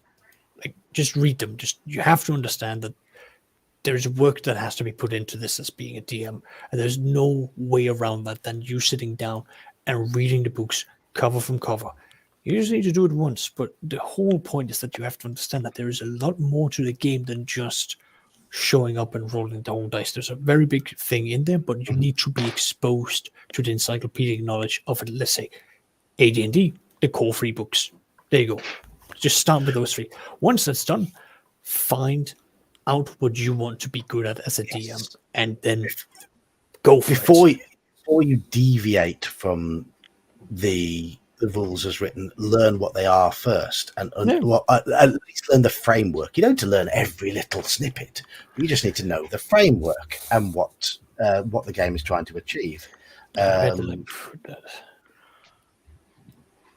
Yeah, I mean, there's some balance that's already there. It might not be a person's preferred balance, but if you change the rules too early, and it knocks out the balance, but you don't find out for another couple of months I'm gonna head off, guys. down the line. Bye. So that See you later. So yeah. It constantly amazes me how often I see questions on forums and stuff like, can I do this? When it comes to DMing and stuff like that. Okay, so and I'm just like, but I mean, granted, I have experience, but it's a very interesting question because I don't remember ever asking myself that back in the day, thinking, can I do this? There is a reason for why many new DMs are coming out with the thing of, am I allowed to do this? Because they are looking for authoritative figures, people who have experience, people who've got insights to it, and because currently, let's just take 5th edition, we've got Sage Advice, we've got internet Twitter, where there are many, the writers of D&D actively comes out and say, here's my interpretations of the rules, and many people just simply turn around and go like, oh, okay, this is how it must be done, because they're new, they don't know any better. The whole idea of being their own DM is kind of new to them. And then there is the whole Adventurers League. They don't want to get. Yeah, exactly. Like, it's mind-boggling to me. And in one thing that I do when I deal with, I'm going to sound like such a prick here, but when I have millennial players, I always openly tell them, if you have watched Critical Role, understand that I am not Matt Mercer. I do not adhere to Matt Mercer's style. I personally don't like Critical Role, and I have my own style for how to do it. Here is my style. Here's what I like to do. Here's how I proceed with this. And these are my goals when I DM. Now, that's for you as a group to know, because if you want this, this, Critical Role, this online flashiness, and please go and find someone that is good at that, because I am not going to be good at that. I am very good at taking a group from who usually very new at it, slowly dipping their feet into it, slowly making them wade in, get it comfortable to the water around their ankles, then luring them in like a siren until the water's up at their chest before I grab them by their ankles and drag them into the coral reefs where it is nice and dark and no one can hear you scream. Yeah, that's a great description. But role play is some of the game, isn't it? It's not all of the game, and some people are very good voice actors, and credit to them, but it's not all of the game. Oh, absolutely. It takes time to learn your style as well, doesn't it? It takes time to learn what you're comfortable with, what balance of game you like, what degree of rules you want to use. Everything, it's all learned over time. It's only the last couple of years that I would consider myself to be a half decent DM. Before that, I was bouncing around trying things out, and in the last couple of years, I've really gained the confidence in order to really throw myself into it and do the stupid voices and really try and bring everything to life. And I think I've found a decent balance now, but I could be proved wrong at any time. I have a really weird thing when it comes to like online games, for example. I generally don't do voices. I'll do fantastic maps. I'll really make like the online thing engaging. You can click on things. You'll have all of this. Your voice as it is. You don't need to do any other voices. Thank you. But it's then when I do the real life one, my God, I will get up. I will walk around you. I will hover over you. I will really engage in like voice changing, putting on accents of the various forms, and I will go completely into the rails of theater of the mind. I will not give you a map outside of what I can hand draw, and then that's it. The rest of it is going to be filled in with my words, with my tone, and sometimes if I've got a little bit of music, a little bit of ambient background thing to spook you. But that's like my styles are complete night and day. If you compare it to the online, really is visually oriented, whereas the other, my real life one, is very audio engaging. But that's also because I want you to look at me, the DM. I want you to read my body language. I want you to see as I twist my face around, as I smile at you. And for me personally, there's nothing I love more than to read the language of the players around them. Because some of my players, they don't know that they're telegraphing massive hints to me. Like, There's a lot more information in person, isn't there, for any sort of discussion? You know, you try and explain something difficult on email, and it just doesn't work most of the time. There's and there's more expression for the DM in person. Well, Graham, you bring up a very good point, because what is it, like only 10-20% of all information that you really communicate out is verbal? Yeah. The rest of it is like social cues, the tones, the postures, the facial acts, and so on. And this is just going back to, again, this is not things that really gets covered in the books. You don't get taught this. You don't get taught how to be an actor or how to do these things. Like, some people just have a flair for it. I'm an extrovert. I love talking. I love being in front of people. It's hard to tell. I know. I think that's what some of the rules as written extremists may not understand. There's actually quite a lot of the more subtle parts of the game that are not written down. They probably never will be, and it's kind of depending on the groups to build it. And we have rule set so that we don't have to spend an hour talking about what the rules are going to be for a particular session. So that's the advantage of having a rule set. Going back to Saturday, where in the rules does it teach you how to try and play the part of an NPC lizard man who speaks only very, very bad common? That's something I had to come up with on the spur of the moment, and try and put it across that this lizard man wasn't understanding everything you were saying and was understanding bits of it, and that worked because we're trying to get information from him, and it became really clear and fair enough. We're only going to get so much from that NPC. Yep. It's then these are things it's learned through practice. I mean, I may have got it right, I may not have got it right, but it doesn't matter. Players enjoyed it.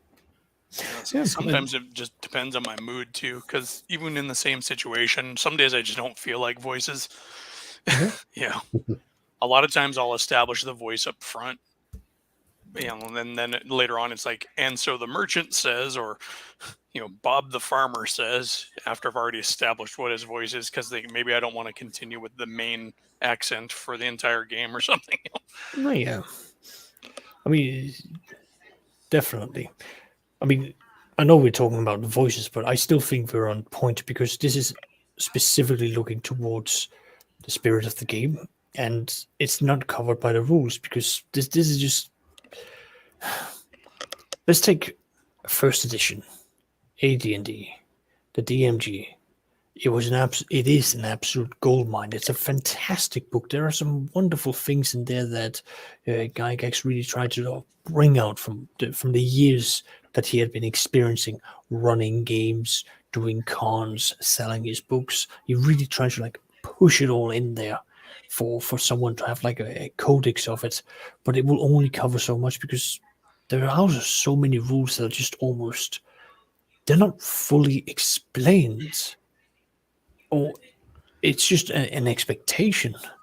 Yeah, I don't think any edition has ever really gone all that far to actually help or explain or try to teach how to role play, like in big letters. I think it was Matt Colville had a great distinction. Like him, whether you like him or not, is he actually does. He was talking about role play with the big R and role play with a little r. Big R is role play, the kind of the voices and pantomime and all of that, and then there's role play, which is just playing your role. Like my paladin goes up to the guard and says da da da da da da da, playing that role outside yourself. But I don't think any edition has really gone all that far talking about the spirit of the rules. Even though it's in the name of the type of game, it's kind of in the classification of the game. None of them have really gone into how you do that. They give these as examples of play, like the really fun ones from the BX boxes and stuff like that. They they don't. But even those are very much framed in the. And I wonder sometimes if the original creators, how much time they spent with voices or whatever, and because I've never actually seen any of them play, but or was it all about Fandral the thief is going to walk up to the barmaid and say, da da da. They just kind of narrate it, or I'm going to go to such and such. But yeah, I don't know. It's. I think it was far more narration, and the voicing came later. From what I gathered, just looking at videos and interviews, but just another slightly different point. It's actually not easy to write a rule set and then know exactly how different groups of people are going to interpret. Yeah, and I think that's core to the whole spirit versus raw thing right there. Yeah. I mean, I do voices now, and one of the reasons I do it is the way my Friday group reacted to them when I first introduced the voices. And I'm no expert at them. I mean, I can do a French accent, so I often throw in French NPCs if I'm running a Call of Cthulhu game, for example, because I can do that hammed up Monty Python-esque. That French accent. And I mean, my favorite voice of the ones I've done was when they encountered Fenalik in Horror on the Orient Express, and I wanted to make him as creepy and as repulsive as I possibly could. And he's described as being a vampiric French nobleman who has been kept in an asylum for a couple of centuries, where he was thrown because he was too debauched for the French regime in the late 18th century. And so when the party encountered him, he was, yes. You are the first warm-blooded individuals I have encountered in 200 years. Your flesh is warm. I've had to make do with dead bodies for the last century. And I just went on and on, and I know it disturbed my players, but that was what it was meant to do, because it's a horror game, and he was clearly horrific. My players got so suspicious and paranoid when they met the abbot in Curse of Strahd, because he's a wonderfully helpful man. And their players have not met one person who has not been trying to one-up them or to manipulate them the entire time. So for the first time, they've actually met someone who is, oh, do you need food? I can spare some food. Do you need shelter? I have got some beds. They may not be warm, but I can give you some winter blankets. Generally trying to help them. And the entire group just went, no, there's something wrong. No one is this nice. What is going on? But, I mean, aside from that's partly how the scene is set, or you set the scene by describing the castle and the weather and the darkness and the rain. But I found it a little bit on Saturday. I noticed I was dealing with the lizard men in a way different to what I had done before. I mean, it turned out well, but it's just that prior response, prior experiences, and it was nice to try something different. Yeah, it's fun when you can get your players paranoid over the wrong NPC. Ran a Call of Cthulhu scenario, and the players ended up having to hitch a ride with this pig farmer in his truck to go along the back roads in New England to try and avoid where all the washouts were, and they were sure he was going to kill them. Like, they're all like, but he's the only ride they could get, and he was actually the first victim in the scenario. He stops in this town. This town's kind of weird. It's like they go into this small town. It's all crusted with salt, and they're like, "What's going on here? What's with all the salt?" And he's like, "I just got to check in at the local gas station." He goes in there, and they're like, "He's been in there an awful long time," and even up to the point where I revealed him as the victim, they're like, okay, he's going to come out of the back room. And when he came out of the back room, they're like, oh my God, it's happening. And they're like, and then he falls to the floor. And they're like, what? He really was harmless and helping you. He really was. Which, of course, throws him off for the whole rest of the game, too, because they're like, he's not going to do that twice, is he? And of course, he had this big old thick New England accent, kind of, and he was described as being, just smelling foul because he's a pig farmer, right? When he showed up at the hotel that they were at, and because he was just delivering some pork to the bed and breakfast, and just all the interaction with him is just like disgusting, and he's like filthy and greasy, and then no matter how nice he was to them, they just figured he was setting them up. And it's Call of Cthulhu, so they have basically a 50-50 chance of it being right? Yeah, that's optimistic. When I last ran Forget Me Not, there's only one or two people in that scenario you can't trust, but the party will naturally not trust any of them. It's the nature of Call of Cthulhu, though, isn't it? Call of Cthulhu is that sort of game where there are cultists everywhere, there is insanity everywhere, and it's one of the reasons why I love it. Actually, I really like playing in the U.S. when we do Call of Cthulhu, because I get to make fun of every accent in this country. So and there are a lot of good ones. When I run Call of Cthulhu, I get to make fun of your accent as well. So. Oh yeah, well, yeah. Trust me, we get ours in whenever we're playing in medieval fantasy land. I got one player, no matter what his character is, no matter what accent he's trying, they always come out as like some thick, Bolshevik Russian voice. You know, it's like, okay, you're a half ogre. You remember, right? You know, the only American accent I can We do are is the Deep here South for one. the swine. The only American accent I can do is the Deep South one, so it's nothing like yours.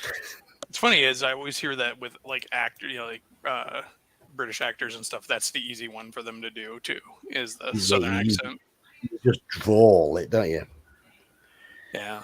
Although it's weird. I knew a guy over here, and I'm like, "You're from the South, aren't you?" He's like, "No, I'm from Stanwood. It's like 30 minutes from where I lived."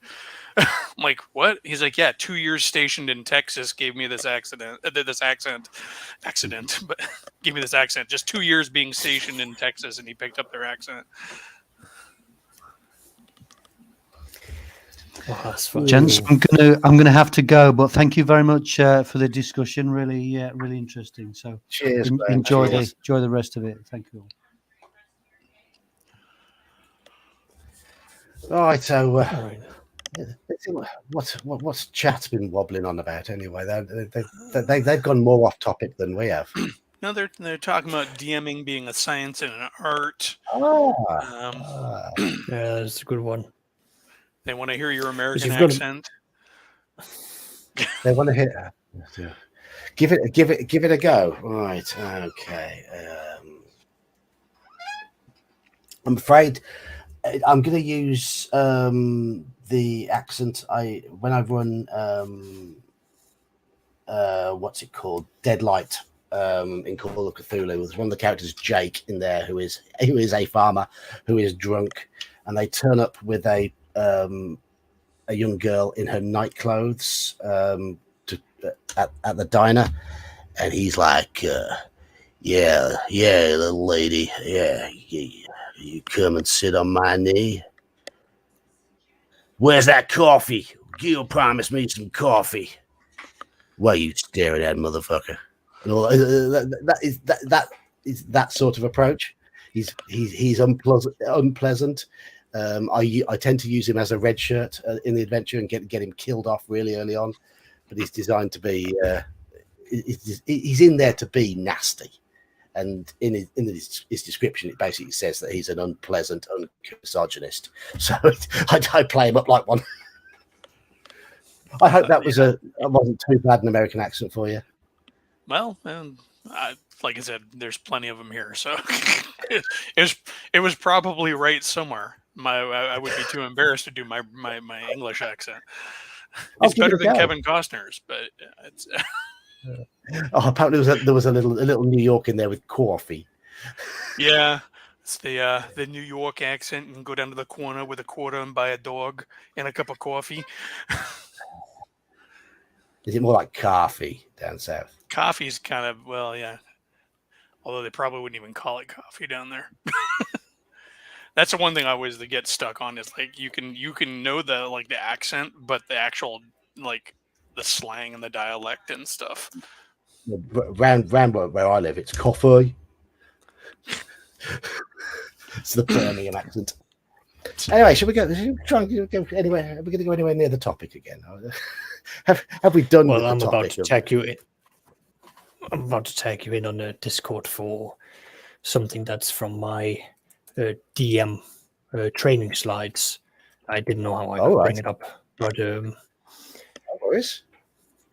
So one thing that Gary Gygax said during his many editorials, many Dragon magazines is one more thing. Don't spend too much time merely reading. The best part of this work is to play. So play and enjoy. Now, at the end of the day, the argument of rules as written, the spirit of the game, like you're not going to achieve any of this without actually having a game going. Like you really need to have that going on. That's something that you definitely want to have. So we start running. You're going to learn that way. You're going to be absolutely horrible at the beginning. But if you're lucky, like I'll take my Sunday group as an example. One of the players turned around and said that he really wanted to run a game, and he wanted to run a game set in feudal China. during the Warring States. And he was going to use a system that none of us knew, and he was going to give it a go. And I told him, for what you ran, it's a decent game. You had a start, you had a middle, you had an end. Here's what you managed to achieve. All the players behaved themselves because we know you're new, so you are not going to start going off the absolute chains. We challenged you a little bit because you had a lot of NPCs, and we were trying to figure out like how many of which ones are the video game important ones, which ones are the not so important ones. But you came in prepared. You had some information on most of them. That was great. And I gave him pointers that don't worry about the music. That's literally an afterthought. Don't worry about that, and be ready to make some calls here and there. Just get a game going. Find a spirit that works best for you, because it's like any piece of work. If you are enthusiastic about it, like, you will put more work into it, more energy will come into it, and more of that will shine out, and players will can tell the difference. If the DM has got their heart, into it, the spirit of the game is going to be shining out really well, because there's going to be so much more fun to it. You're not wrong with any of that. Not wrong with any of that at all. That's right. I'm not wrong. Don't you dare say otherwise. Yeah, I mean, and spirit is so much more important than just black and white text on the page. Mm-hmm. As you say, attitude and enthusiasm comes across if you're enjoying it, and as a DM, you can often tell when your players are enjoying it, because that comes across from there. You're going back to what you're saying about body language and giving away 80% of what you really think through your mannerisms and the tones you use, rather than just what you say. Yeah, that's one thing I really miss about virtual play is I can never get a read off of anybody. I think it takes a bit of. I mean, I'm starting to get there, I think. We don't play with cameras on either, so. Well, none of my Saturday lot have got camera. I'm the only one who has a camera on, and that's because I show them images. If there's a nice piece of artwork in the module that shows something, I'll wave it in front of the camera and say, "Look, nice art in the module," that sort of thing. And if I'm struggling to, sometimes some of the maps are quite complicated, and it's often easier for me to just quickly sketch something out and say, "This is where the passages are, and this is where the doors are," because it can be very difficult to do that purely with words. Sometimes, most of the time, it's all right, but sometimes you do need to have a little bit of help. Yep. For example, the basement room in Sinister Secret of Saltmarsh in the house. Have you ever seen it? Ever played it? I think I've seen the map for that. I've looked at it a few times, but yeah, there's a bit that comes off the bottom, and there's a door in that bit that comes off the bottom, and a door at the end, and then there's stairs that come down in the middle, and the secret door at the top, and the secret door at the bottom, and lots of things like that. I mean, the map in Ravenloft for Castle Ravenloft always throws me off, because I'm so used to just your typical, architectural readings of like this, but this is like literally just someone has just taken the Lego set, opened it halfway up, and now I'm looking straight into it. I'm expecting dolls to move around, but it is such a unique thing. It's a beautiful map, but it's one that I had to transcribe into 2D before I could use it. It takes me a while. I need to get it's gorgeous. Like that map, I've got the whole printout of it, and I will have it framed and up, because it's just gorgeous to look at. Like, I can just get lost in the details of just of such an amazing castle it is. But yeah, I'm trying to think of it. I'm on of most of the topics when it comes to rules and spirit now. Yeah, I think we have pretty much hammered it. So we're onto beautiful maps. Beautiful maps.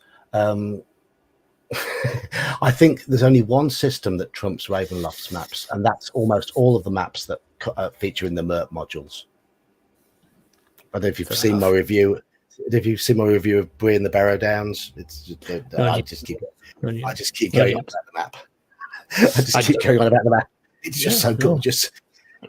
I mean, if I ever did a review of Red Hand of Doom, I will just be absolutely fangirling over the level of details the writers put in, all the way down from like the timeline to the adjustments to the events that can take place, how each chapter's got multiple branches you can go out, how it all ties back to the main end, and so on and so on and so on. It's a fantastic third edition module that really takes take the events of a big war is coming and everything that will be impacting that, what the players can do, what the army will do in return, and how this back and forth should be going, and how the level should be progressing.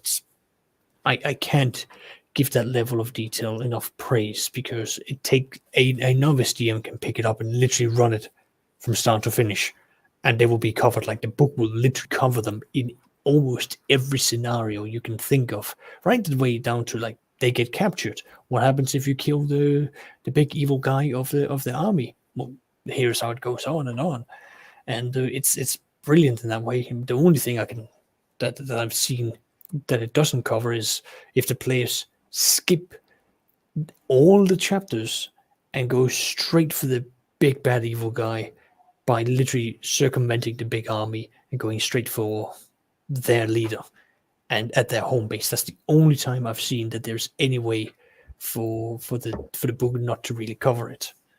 I'd imagine they lose because they haven't gained all the items and experience they need to take him on. Oh yeah, like you need to be level 11 or 12 by the time that you take on the big enemy. You're not going to be anywhere near that. You're level 6 or 7 at that point. But if you are a munchkin and you play the numbers game, I'm sure you can with a lot of losses do it, but that's neither here or there. The point is, to me that is like the golden standard of modules and of adventuring. I never read it because it came out during that era when I was just oblivious to what was going on in game. If you want the PDF, let me know. I'll send you a copy, or I'll just sit. You can just tell me a day, and I'll just sit and go from start to finish all the way through it, and just explain why I think it's amazing.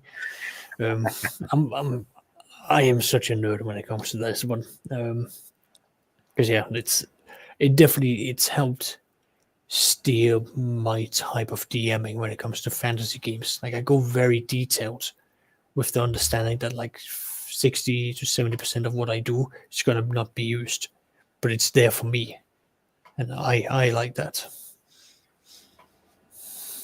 I found that with quite a lot of early adventures, especially the location-based adventures, that over half of the locations don't get used. That is quite common. Let's look, for example, Hidden Shrine of Tamochan.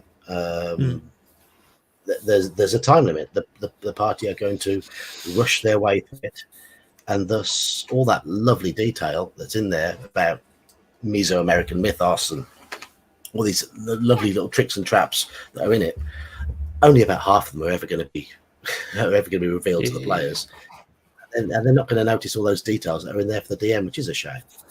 Yeah, well, that's, again, you can turn around and say there is no time limit and let the player sort of like Miranda, explore a little bit, especially if you've got a group of players who likes to do that. I mean, I'm going to use my Curse of Strahd group, because the group suddenly realized that getting information about the locals is actually really good. So they found the local scribe, and they basically paid him a wonderful sum to basically become the encyclopedia for them. And I was just saying, going, I love this, because I can actually give you background stuff. I can sit and tell you things. You can now ask me questions, and I can start telling you whatever. And they asked me everything. They've been keeping I have like 3 players who keep a journal, both out of character and in character journal, of what goes on each session, and they're now coming back to like from the very beginning, making their way all the way to the front. They started asking about like a random corpse that was seen following them, not as in walking, just goes out of sight, then suddenly reappears ahead of them, so on and so on. And they just went, "Who was he? Here's a sketch of him. What's his name? Oh, here's a real person. Hey, does he have family here? This is his family. Does he have kids? Oh, he has kids. We must go and find him. We must tell them what happened to their dad." Isn't it? I mean, it's so satisfying when they become that invested in it that they go to those sort of events, they pick up on those details. Yes, it can be frustrating when they want to know the name of every shopkeeper, but I like it. I like it when they get invested in those little details in the world, those little details in the story that sometimes complete throwaway aspects initially, but can become major part of it. It shows you're doing something. Yeah. What do you take, Elf? I was gone for a good chunk of that. That's all right. Your take on when players become investors and start asking questions about the world, the events, details, things like that. I can only hope so. I have to be very careful because one of my players is in the next room. It's my wife, and that's the player you don't want to get crossed. But no, my current group is a very passive group, which can be frustrating at times. To the point where my wife often has to take lead, and that gets annoying for her because she's like, "I don't want to always be the leader, I don't want." And there have been times where I'll describe the room, and I'll even, and then I'll wait, and nobody's saying anything. It's so frustrating. It's like, look, and I've even gone so far as like I'll pour out like more description or whatever, like, okay, da-da-da, and then be like, okay. I mean, our last session, I ran this crawl through a barrow mound, remember, no particular module. Remember, I do mostly homebrew. And there were encounters. They got past the encounters pretty easily, because when they got to them, they did intelligent things. But yeah, there were times where I'm just like, okay. Yeah. See, I've got a player. I mean, similar to your wife, he ends up being the leader, but he doesn't want to be the leader. And I keep on telling him that he just needs to find a DM so that I can be a player, because I just somehow make my way into that leader role, because I don't mind. I will take notes. I will ask questions. I will interrogate other characters. The DM just has to deal with my shenanigans. Because if I'm allowed to be a magic user, I have to restrain myself, because I can get chaotic. Because I try to restrain myself a little bit when I play. I mean, I think naturally being a DM, you're used to having a degree of control over what goes on at the table. I can sometimes find it a little difficult to slip into player mode and be a bit more passive. Yeah, I'm a horrible player. I was going to say, like, I'm horrible, because I will just, like, if I'm a magic user and I don't restrain myself, I will. Oh, here's a good example of what I did. I'll play a gnome illusionist. I'll come into a shop. I'll start illusions that the shop is on fire. When the fire brigade finally shows up, I will actually start a fire, because I've been busy looting the place, because we needed a distraction to get the shopkeeper out of there. And to get out of there, I'll just run up to the highest floor, use shockwave to jump up, blast myself out, catapult myself into the next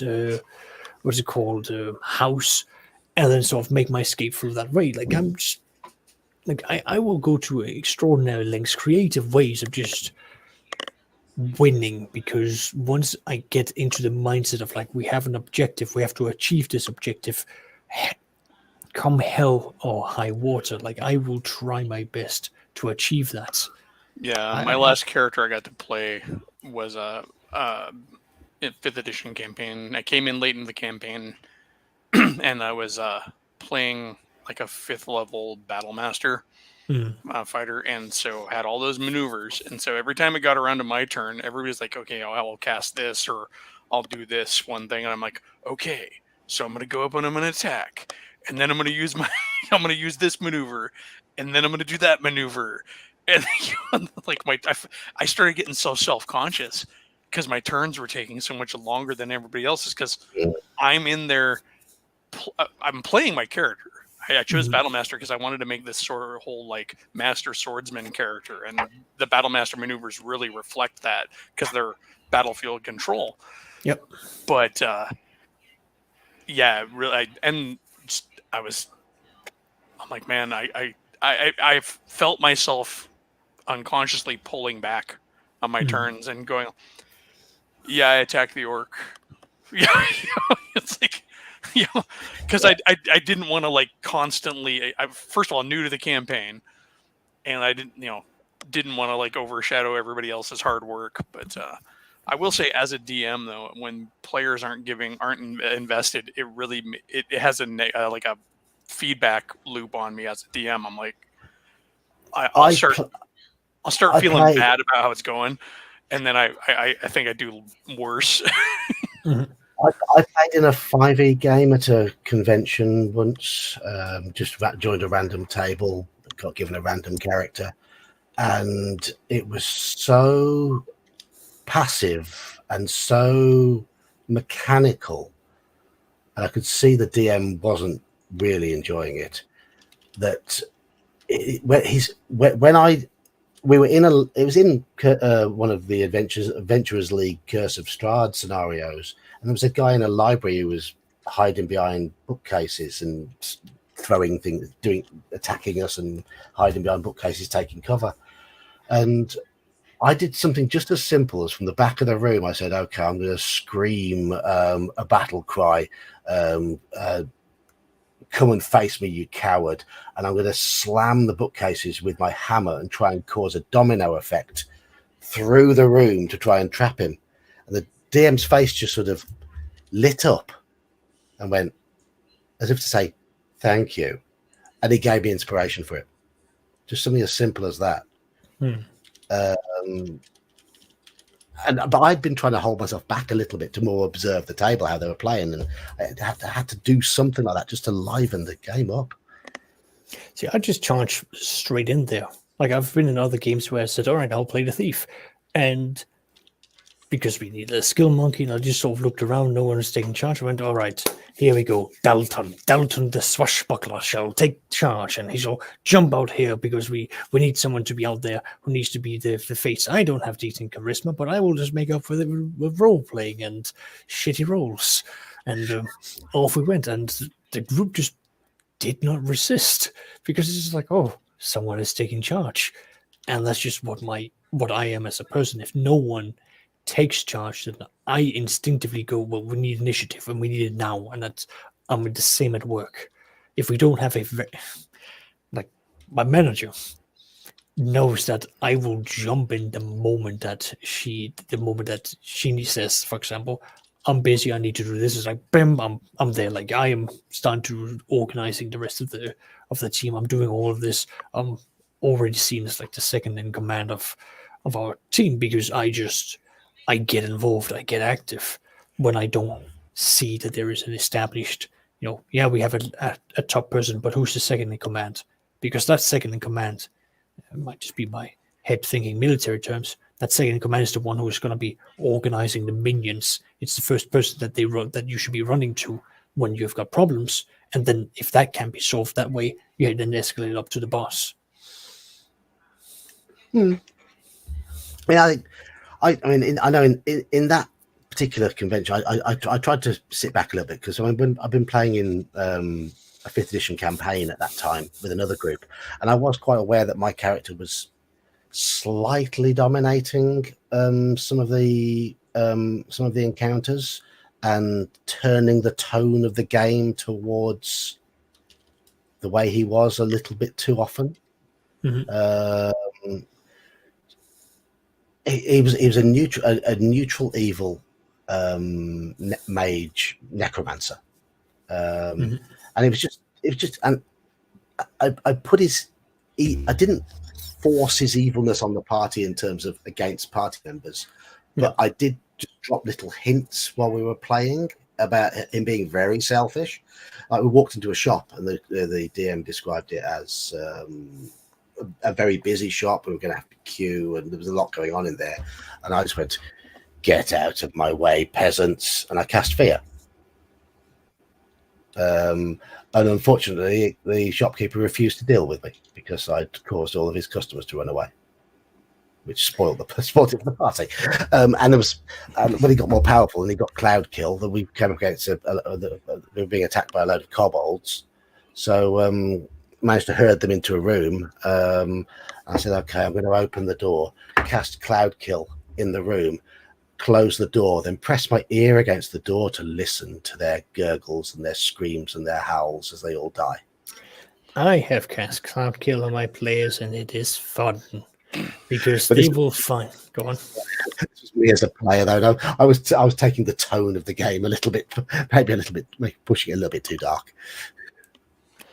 Yeah, I think as far as investment goes, some of the most invested players I've ever had have got to be new ones. Yeah, because they don't know what they can and can't do or what they should and shouldn't do. One of my most recent new players was right when I was getting into 5th edition. I got into 5th edition late, but my supervisor at work wanted to play, and he's in one part of the scenario. They're trying to investigate some mystery in the city. It's been a while, and they go to talk to this merchant. Now he's playing a cleric, but he starts trying to strong arm the merchant. He's in there like, "Yeah, well, doing the whole like, you should talk to us. It'd be horrible if something happened to your stuff." Knocks a vase off the thing, and like at one point, he's doing this for a bit, and then he turns to the rest of the party and he's like, "Close the blinds." And I'm like, "What? What are you doing?" But he was really getting into his character. I mean, totally. Should not have been something his character should be doing, but I wasn't about to tell him not to play. Yeah, not to play that way. I think the best players are often the complete newcomers who don't think about the mechanics and the rules. They just try and immerse themselves in the scenario. Oh, yeah. And I think one of the big mistakes that D&D did was around 2nd edition time when it picked up a load of the combat, the nitty-gritty mechanics and put them in the players' books. No, I disagree. I preferred those in the DM's book. Well, the thing is,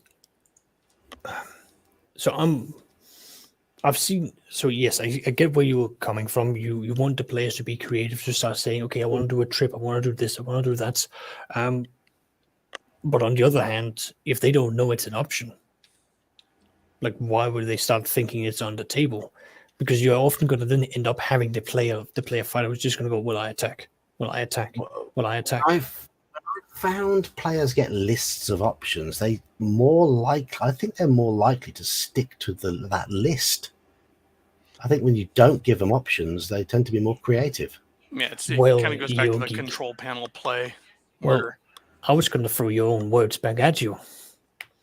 Because when the players know that the DM is open to new ideas and experiences, then they are going to be interested in going for that. So if they know that not only is the list there, but they also know that they can go outside of the list, then they're not constricted. I have found that once players get used to having some form of list, even if you've got it drummed into them that they can do pretty much what they like, if they've got this list of stuff in front of them, a list of powers or whatever, they're more likely to look at that list of powers to try and solve something. I've had the same experience. Yeah, they'll default to that instead of thinking it through. All right. And maybe it's just because 2nd edition was just that thorough in all the abilities you could do, from shield bash to bull rushes to tackling to becoming Spider-Man and just teabagging in midair. It became that way. It wasn't initially. It was quite pure initially. I mean, what you mean with like skills, combat and tactics? That book. Yes. became when you've got things like skills and powers, combat and tactics, and the player's options bit. That's when those were intended to be played as their own set of rules, anyways, not Yeah. second edition. Well, that was 2.5, really. It was like bringing the advanced into advanced D&D, but it was they are their own thing, and it's. I very much agree with the sentiment that those were that was the second edition they wanted to write, but instead of the one that they were forced to write. Yeah, because the original books was just clean up Gary's fucking mess. Well, they also had a mandate that it had to be 100% backwards compatible. Yeah, exactly. And then the later ones came out, which was more or less what they wanted to go for, and that's fine. But the main thing is the main reason for why I disagree, because fighters specifically has got to know how they're like. Take the Thaco. They've got, if they don't know their Thaco and their bonuses for that, my God, it's just going to be a pain in the ass for me as a DM, because you're going to be running a game as it is. You've got enough on your plate as is. Put the system. I write their Thacos down. I just have them roll and tell me what they've rolled. I'm a nerd, and I've got most of the Thacos memorized from my own list. Yeah, but listen, I as much as a workaholic that I am, I still believe that your class, you should know your class, you should run your class. That is your responsibility as a player. Read this, you little bitch, and get on with it. That's fair. I mean, the DM has so much on his plate. I think the least that the players can do is know their character. Yeah. I also say this because I've had many players simply show up with the entertain me. They don't read their class. They don't know what they're doing. They barely even know what dice they're picking up. At that stage, I get angry. Yeah. I get very angry. I have a spellcaster in my current game. We're moving towards 6th level in 5e, and he uses the same spells over and over. And every time he casts them, he still has to look them up. I'm like, dude, come on. That is something with later editions. I think that's one thing that I like the purity of those early editions is the players don't need to know all those mechanics. Things are so much simpler. I ran 3 years of AD&D in a campaign with a group, and I never taught them the combat mechanics. I didn't know them. I knew them. Well, that's fair enough. I just know that my group is going to cry out bloody murder if I handed them the first edition player's handbook. They read it and then they turn around and went, "Where is this stuff? Where's the actual crunch?" And I'll tell them that no, that's for me to know, not for you. They would call out bloody murder, and they would start a revolution because of that, because they don't deal well with that. But that's my group, and that's the kind of players that I deal with, because I distribute out. Here's the workload for you, the players. You keep track of that. And yeah.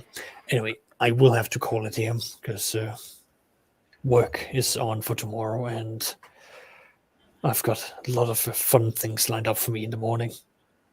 No worries. I mean, we have covered the topic very thoroughly. I think, and I think we've had an entertaining chat with lots of interesting people, and it's been nice to see chat amongst themselves and get it all on swimmingly. Yeah. They're slowly chatting away still. The grumpy old Slan is agreeing with you, Saxius. No. I can imagine you sitting here too. It is very different. Very different, aren't they? I absolutely see the merit of what he's saying there. Absolutely do. And I've got no objection to that.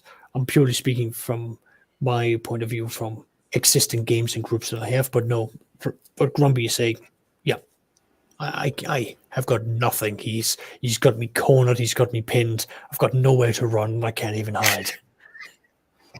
It's later versions of D&D they're becoming more mechanical and more codified mechanics. I suppose, yeah, you're right in that sense that players need to know a bit more. But I still yearn for those times when the players were just so innocent when it comes to the rules. Yeah, I mean, I suppose there's a whole discussion there. I think it's actually a byproduct of D&D becoming more and more product than just hobby. For wider appeal, it has the control panel style of play is much more accessible. The heroic style of play is much more appealing to a lot of people, and so I think that's just the way it's going to keep going because it's clearly worked. Yeah, it's working from the moment, isn't it? Anyway, I think we need to let Saxius go, don't we? Because he has said he needs to get his beauty sleep. Yes, I'm a beautiful man and I need my sleep. You're only stating facts there, John. You have a good night, Sax. See ya. Cheers, Saxius. Alrighty. And then there were two. I say, I mean, when I do come to that 1,000 sub stream, Saxius, I want Saxius to be the one who is controlling things. He's going to be the roast master. Oh yes, he has the voice and the demeanor and the commanding sort of presence to inflict the. I think to inflict we're just all terrified of him.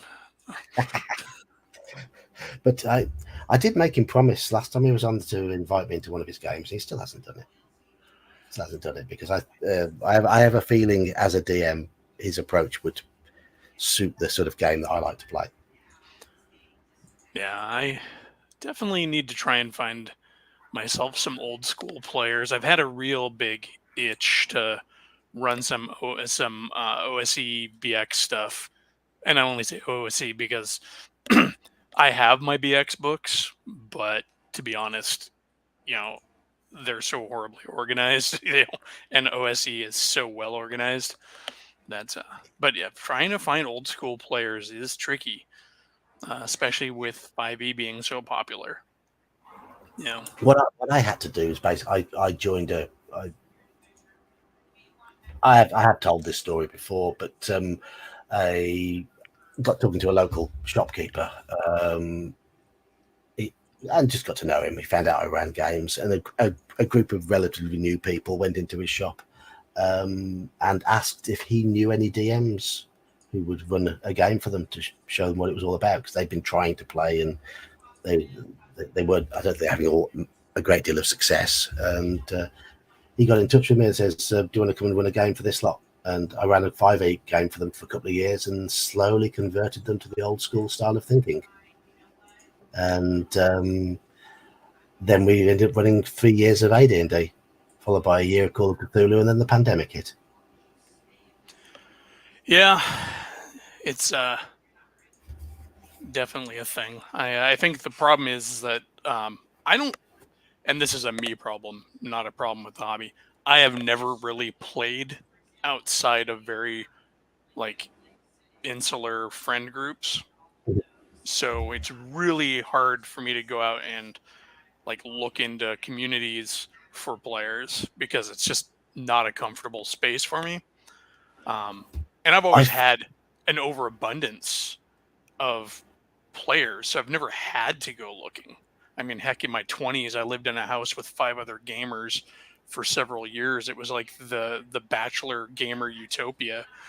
It got so bad that we had people we didn't even know show up to our house going, "Is this where the game club is?"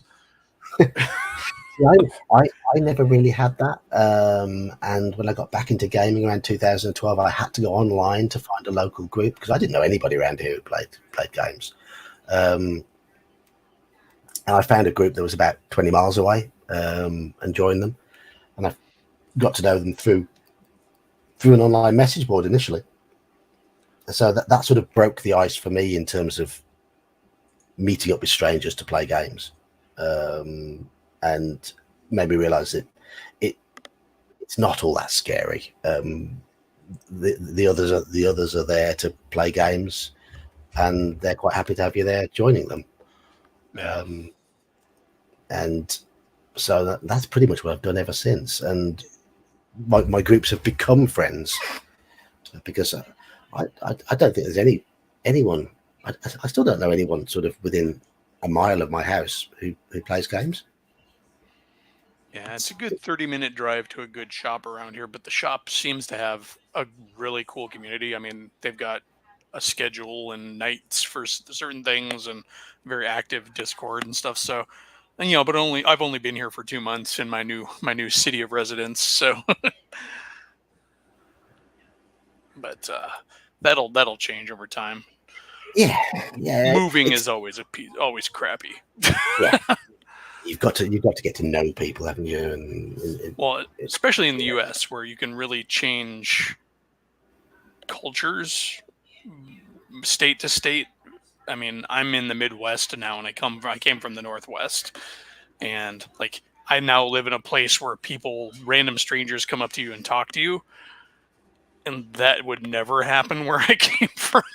It's like it's actually where I come from. There's this reputation for having the Seattle freeze, which is like where any newcomers to the area just get frozen out. It's like, it's not that we're trying to freeze you out. We just might let you mind your own business.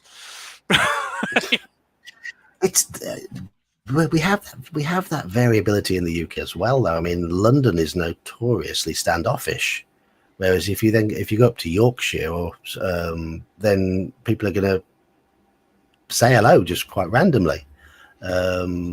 It's there are those sort of very different attitudes, and the north of the country is so much more friendly than the south. I live in the Midlands, and here we just all sound very stupid.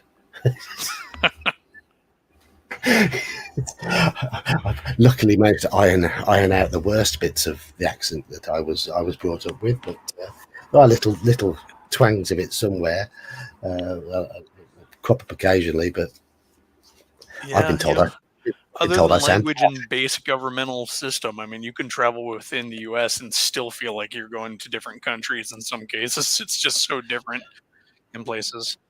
So West Coast to East Coast. It's so massive. That's the thing. I mean, it is so massive. I mean, I love New Yorkers. I have some friends though. They're like, I hate going to New York. People so rude. I'm like, they're not rude. They just don't have time for your bullshit. It's like, are they always in a hurry? They got places to be. I wouldn't say they're in a hurry, but it's like, of course, where I come from in the U.S., nobody measures travel by distance. It's always by minutes. Right. I suppose, yeah. I guess if you were in London, it would be the same sort of thing, because it can take so long to travel such a short distance in the centre. So yeah, we say, how far are you away from here? Oh, 30 minutes on the train. Yeah, we do the same sort of thing. Yeah. But yeah, so I'm looking for games and looking to reestablish with groups. I left my gaming group back in Seattle area, so that was a big move. That was a huge move for me, because I do have some gamer friends here, but you wouldn't try playing online at all. Oh, I do play online, but I miss the in-person experience. Yeah. I mean, I run 2 games online currently. It's kind of funny. I was running an online game with my group back in Washington, in Seattle area, when pandemic hit out of necessity, and then I got into my brother's game in St. Louis here. Now I live here, so that game's probably going to be switching to in person, and I'll keep playing with the folks back home in online. So, but I know online isn't everybody's cup of tea, but it's I enjoy it. I like I like the tools that I have available online. When I play, I've got 2 monitors going, and I've got like with 5th edition, I'll have like 3 tabs of 5th edition of D&D Beyond open, and I'll have Alba Rodeo up, and my notes for the game, and so I make good use of it. In fact, some days I'm like, am I going to even be able to run at the table anymore? Or am I going to have my laptop there? One thing I'm enjoying so much about the Saturday game I'm running is the complete lack of tools. The only tool we've got is the dice roller in Discord and our voices, and it is such a refreshing change. Yeah, I know when we play Call of Cthulhu online, it's much more like that, because there really isn't a lot that you need to have up for Call of Cthulhu. I very rarely, for example, feel the need to have a map on the screen for Call of Cthulhu. And maybe an area map, or going back to the whole rules as written thing. But again, Call of Cthulhu. As long as you know the basic framework, you can completely wing most of it. Oh yeah, we've gone whole sessions without even rolling sometimes too, because that's one of those games that really, if the players are on a roll and they're really getting invested into the game, and they're just saying and doing the right things as you're playing, why do you even need to roll dice? Exactly. I know there's complicated chase rules in the Call of Cthulhu manual. I've never even tried to digest them, but we've had some great car chases. Yeah. I forget that they're there. They're actually really not all that complicated, and they're actually really cool. Oh, but I keep forgetting that they're there, and we've had some good car chases too. In fact, one of them ended with one of the players sacrificing himself to kill the bad guys. So I mean, you can improvise a lot from two contesting drive auto rolls. Yeah, and then with the addition of the bonus and penalty dice, it's really easy. Just like advantage and disadvantage in 5e, it's really easy to say, all right, yeah, you can do that, but it'll be at a penalty die. And the ability to have up to 2 penalty dice, for example, is you can even stack it even more, which is neat. Luck, being able to spend luck if you want. It honestly, I think I've said it before, but Call of Cthulhu really rivals for me, D&D as my top game. Yes, same here. Once I started playing it, and I want to go back in time and like curse and eliminate everybody I ever talked to who ever said, "Oh yeah, it's an awesome game. Everybody dies or goes insane." That's the only thing I would ever get out of anybody. And you'll note that I put on the suitable 80s American accent, because of course it was back then. But it was so ridiculous. They would never tell me anything more about the game. That's all you'd ever get out. And they would took a certain weird pride. If they were a keeper, they were like, "Oh yeah, I killed all my players," or "They're all insane." As the players, all you'd ever get of them, "Yeah, my character got eaten by a gug." Yeah. Those are the guys who've only ever run one shots.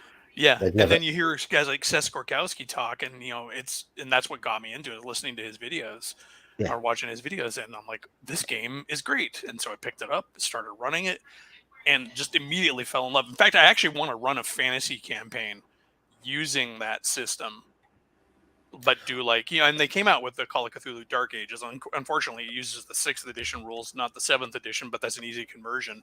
But just running like a dark fantasy game using the Call of Cthulhu's level of danger and that kind of creep factor, I think would be an incredible game. The guy who did my old Geek logo, Chris, I sometimes put a link to his stuff in the blurb for my videos, but he wrote his own game based on the Call of Cthulhu system, but the basic fantasy sort of rules that they've got a name for it. I can't remember it off the top of my head. It's like BSR, basic or BFR or whatever, basic fantasy role play or whatever.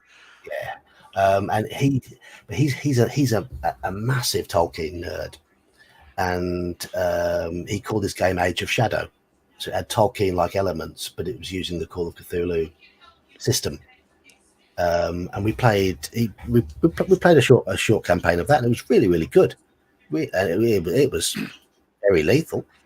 Yeah, I was talking to my nephew, actually one of my players, until I had to change game nights and he can't play anymore. But he's really into like video games like Dark Souls and Witcher and stuff like that. And I'm like, Call of Cthulhu for a fantasy setting would be really good for those, because you got that gritty, dangerous magic. Yeah.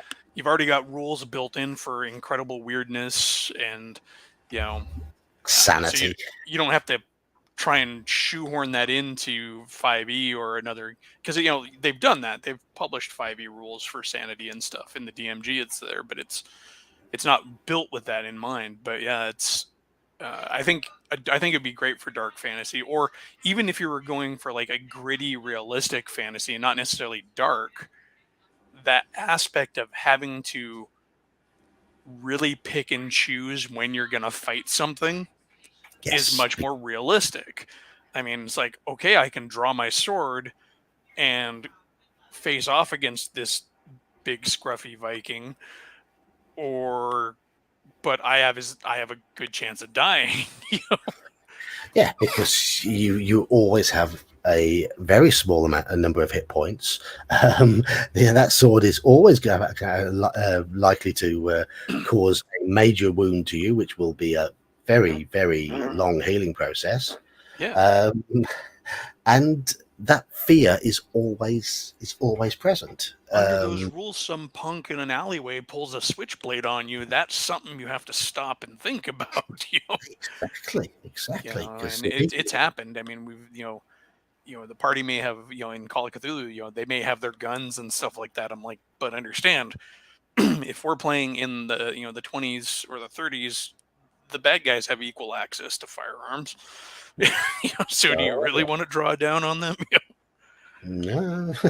And all it takes is one shot, and this character that you've been playing for the last 5 or 6 months and really getting into could be gone. Be gone. Fortunately, Call of Cthulhu is also one of those ones that's generally really easy to bring in substitute characters. So if you have a character who's laid up in a hospital or in an insane asylum for months, all right, well, that other guy that you wanted to play, okay, let's write him in. Yes. I one of the things I'm contemplating doing at the moment is trying to restart our Horror on the Orient Express game that we had going for a long time, and 3 of the players can't make that game anymore. But it's not going to be. It wouldn't be hard. They got off at the last stop. And a couple of new guys got on, and they're the new guys who've joined the group. Or you just met a passenger who's always been on the train. Yeah. That's like, I want to run. I have that campaign I mentioned a couple streams ago. Is a Call of Cthulhu campaign that all takes place on a ocean liner, going from from the Mediterranean all the way over to New York, and there's plenty of replacement characters on a big old luxury liner. Of course there's. That's like the big Beyond the Mountains of Madness campaign, where there's so many spare NPCs on the boat, on the expedition, that at any point a player can take over them. I think just the nature of Lovecraftian horror gives almost every character an easy in route to a replacement character, because everybody in the stories in Lovecraft's work and all of his contemporaries, they're always in correspondence with somebody, or have a cousin or an uncle, or And so it's like, in fact, in my campaign, the guy who sacrificed himself in the one game, his next character was a guy who came from where that character was, looking to find out what happened to him. It's like, he stopped writing to me, so I showed up at his residence. It's all shuttered up. He had mentioned the main group in his correspondence, so he went to them. Hey, and that was it. That's all we needed. It's like, it can be hard in D&D sometimes to figure out where the character is if you're trying to be rational about it. Of course, there's always he's tied up in the next room, but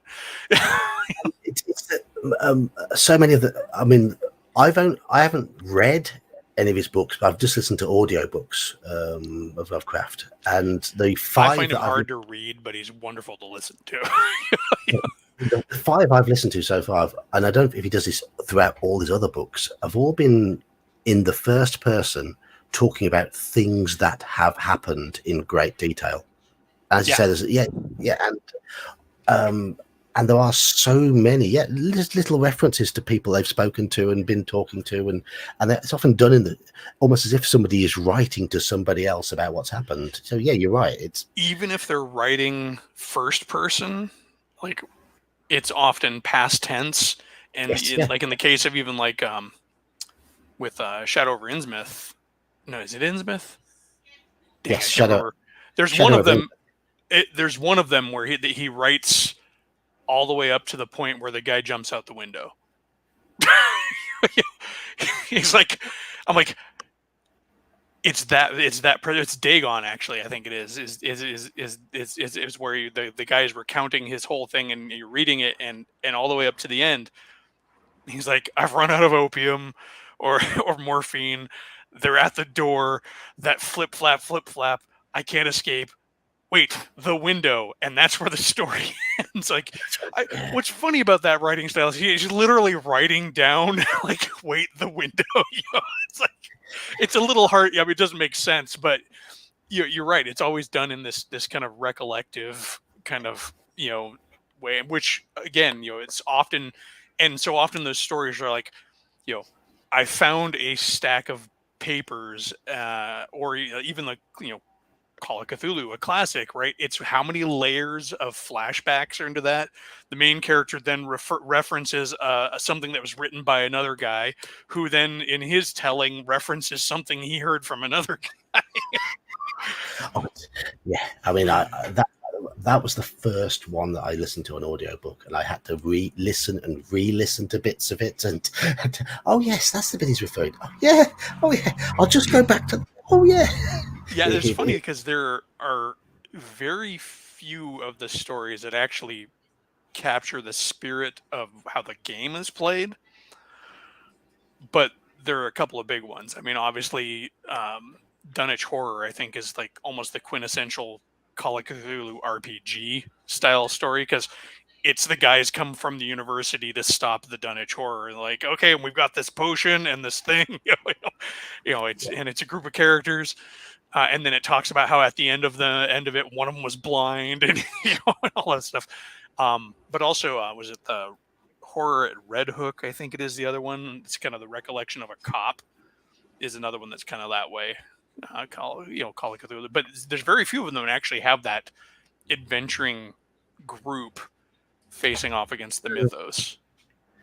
I mean, the ones I've listened to are the Call of Cthulhu,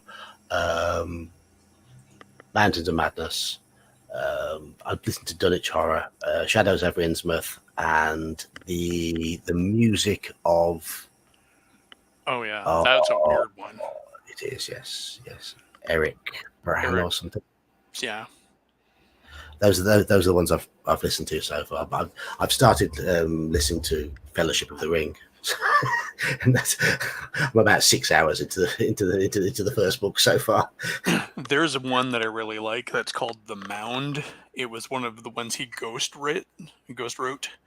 And there's an interesting little blurb that the woman who contracted him to write it gave him a piece of paper that simply said, in the middle of the Midwest plains, there's a mound and there's a ghost. And that's all he had to go with. And he writes this big, like, dimension time spanning story of this. From a mound and a ghost. Yeah, it's called The Mound, and it's actually really interesting because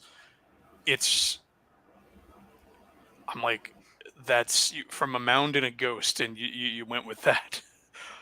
But Call of Cthulhu is one of those ones I think I love to run it. It's just and it because I play in the 20s, 30s. It's kind of easy to shorthand it and just run it off the cuff too, because you're not detached enough from the modern world to where things are truly foreign and strange, but you also don't have all the modern conveniences. There's been plenty written and talked about how to deal with modern technology in Call of Cthulhu, but that's, I think, the having to come up with those ways to address it kind of takes away some of the flow. One of the reasons why I like the 1890s Gaslight edition is it's Britain in the 1890s, and yeah, it's for exactly the same reason. They haven't got the modern conveniences, but it is something that is familiar to me and what I know about the history of my country. So, yeah, the 1920s also forms a really great time period because, and this is kind of a weird way to say it, it's a great convenience. The post-war environment of the United States, and I'm going to assume actually the UK also, post-Great War, there's a lot of stuff that happened to people that you can write into character backgrounds. Like, one of my players, because one of the things on the character sheets is previous experience with the mythos, right? It's one of the things I have in there, and he was out in the trenches, and something was stalking the trenches, feeding on the dead.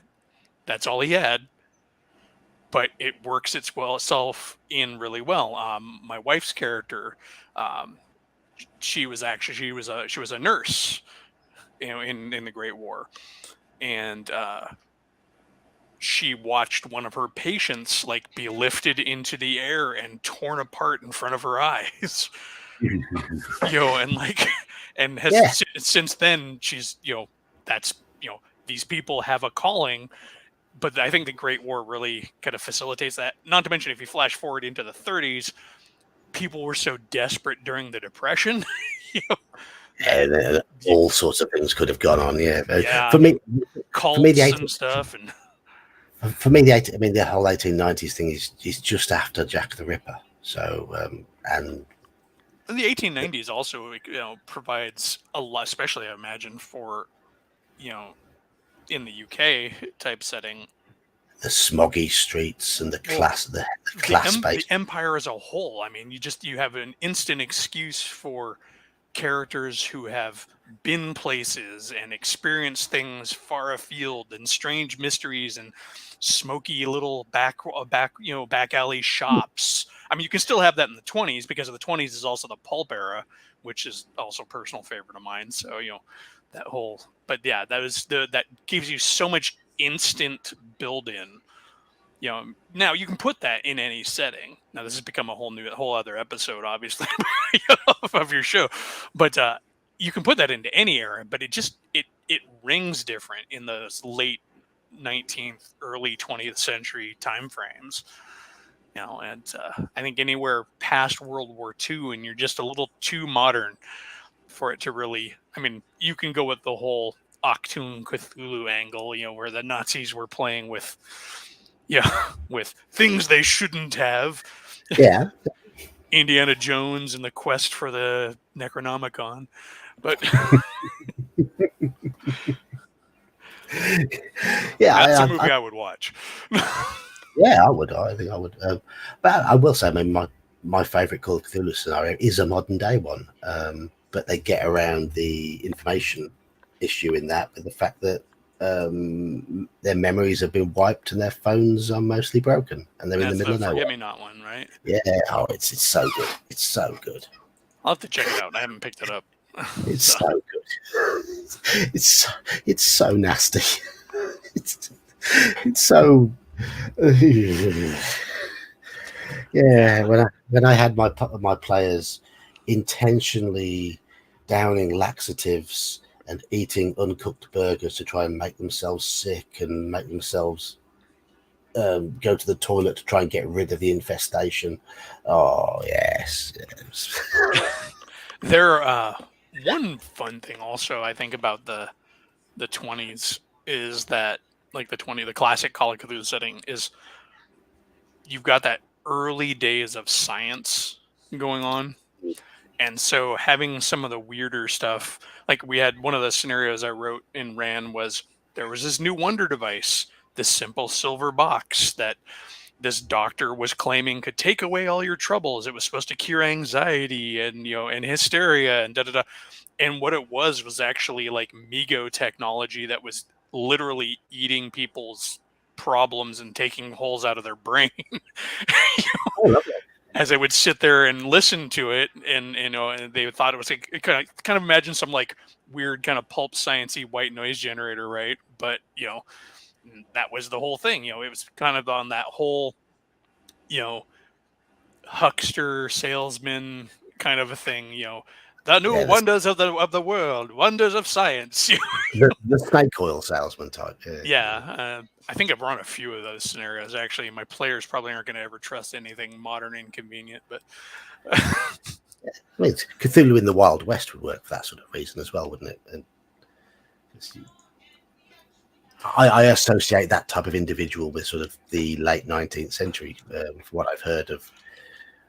Yeah, that's where it kind of starts. When you're getting that, we're starting out with kind of chemistry and the beginnings of electricity, and then, and then of course, then after World War II, it's all door-to-door salesmen in Hollywood. So, yeah, one of my characters in Horror on the Orient Express was he was a budding actor who the player had made up all these fake films that he was claiming to have been in to try and big himself up, because obviously it's the early days of Hollywood, 1920s, and he'd got all these stupid film titles that he'd written down that he was using, and it would be like, my name is so and so, you may have seen me in, and he was doing that whole, you may have seen me in such and such or such and such, do you recognize me? So you're Troy McClure. Yeah, basically, yeah. Hi, I'm Troy McClure. You may recognize me from such movies as Shadow over Innsmouth. The fact is that he portrayed the characters. He was a bit of a shyster. He was making all these up. See me in my next feature film. The Call of Cthulhu, the musical. All right. Anywho, it's approaching midnight where I am now. You're gonna turn into a pumpkin. Yes. It's a school night, except not for my daughter anymore. All right. She's finished. That's it. No more school. But I'm gonna have to go to bed in a bit. All right. Well, you have a good one. Thank you once again for joining us, Elfbait. As always, very entertaining, very interesting discussion tonight. I think we had a good group on earlier. Oh yeah. Lots of interesting banter. So I'm going to say thank you, Elfbait. I'm going to say thank you to chat, everyone who's stayed with us. We've got 9 people still logged in. Grumpy Old Slan and Mage's Musings and Roland Bishop popped in. Yes. So thank you, everyone who stayed with us. And I'm going to sign off now. Look out for the 1,000 subscriber stream when it happens, because it'll be your opportunity to cause me some pain. Have a good night. Cheers. Good night.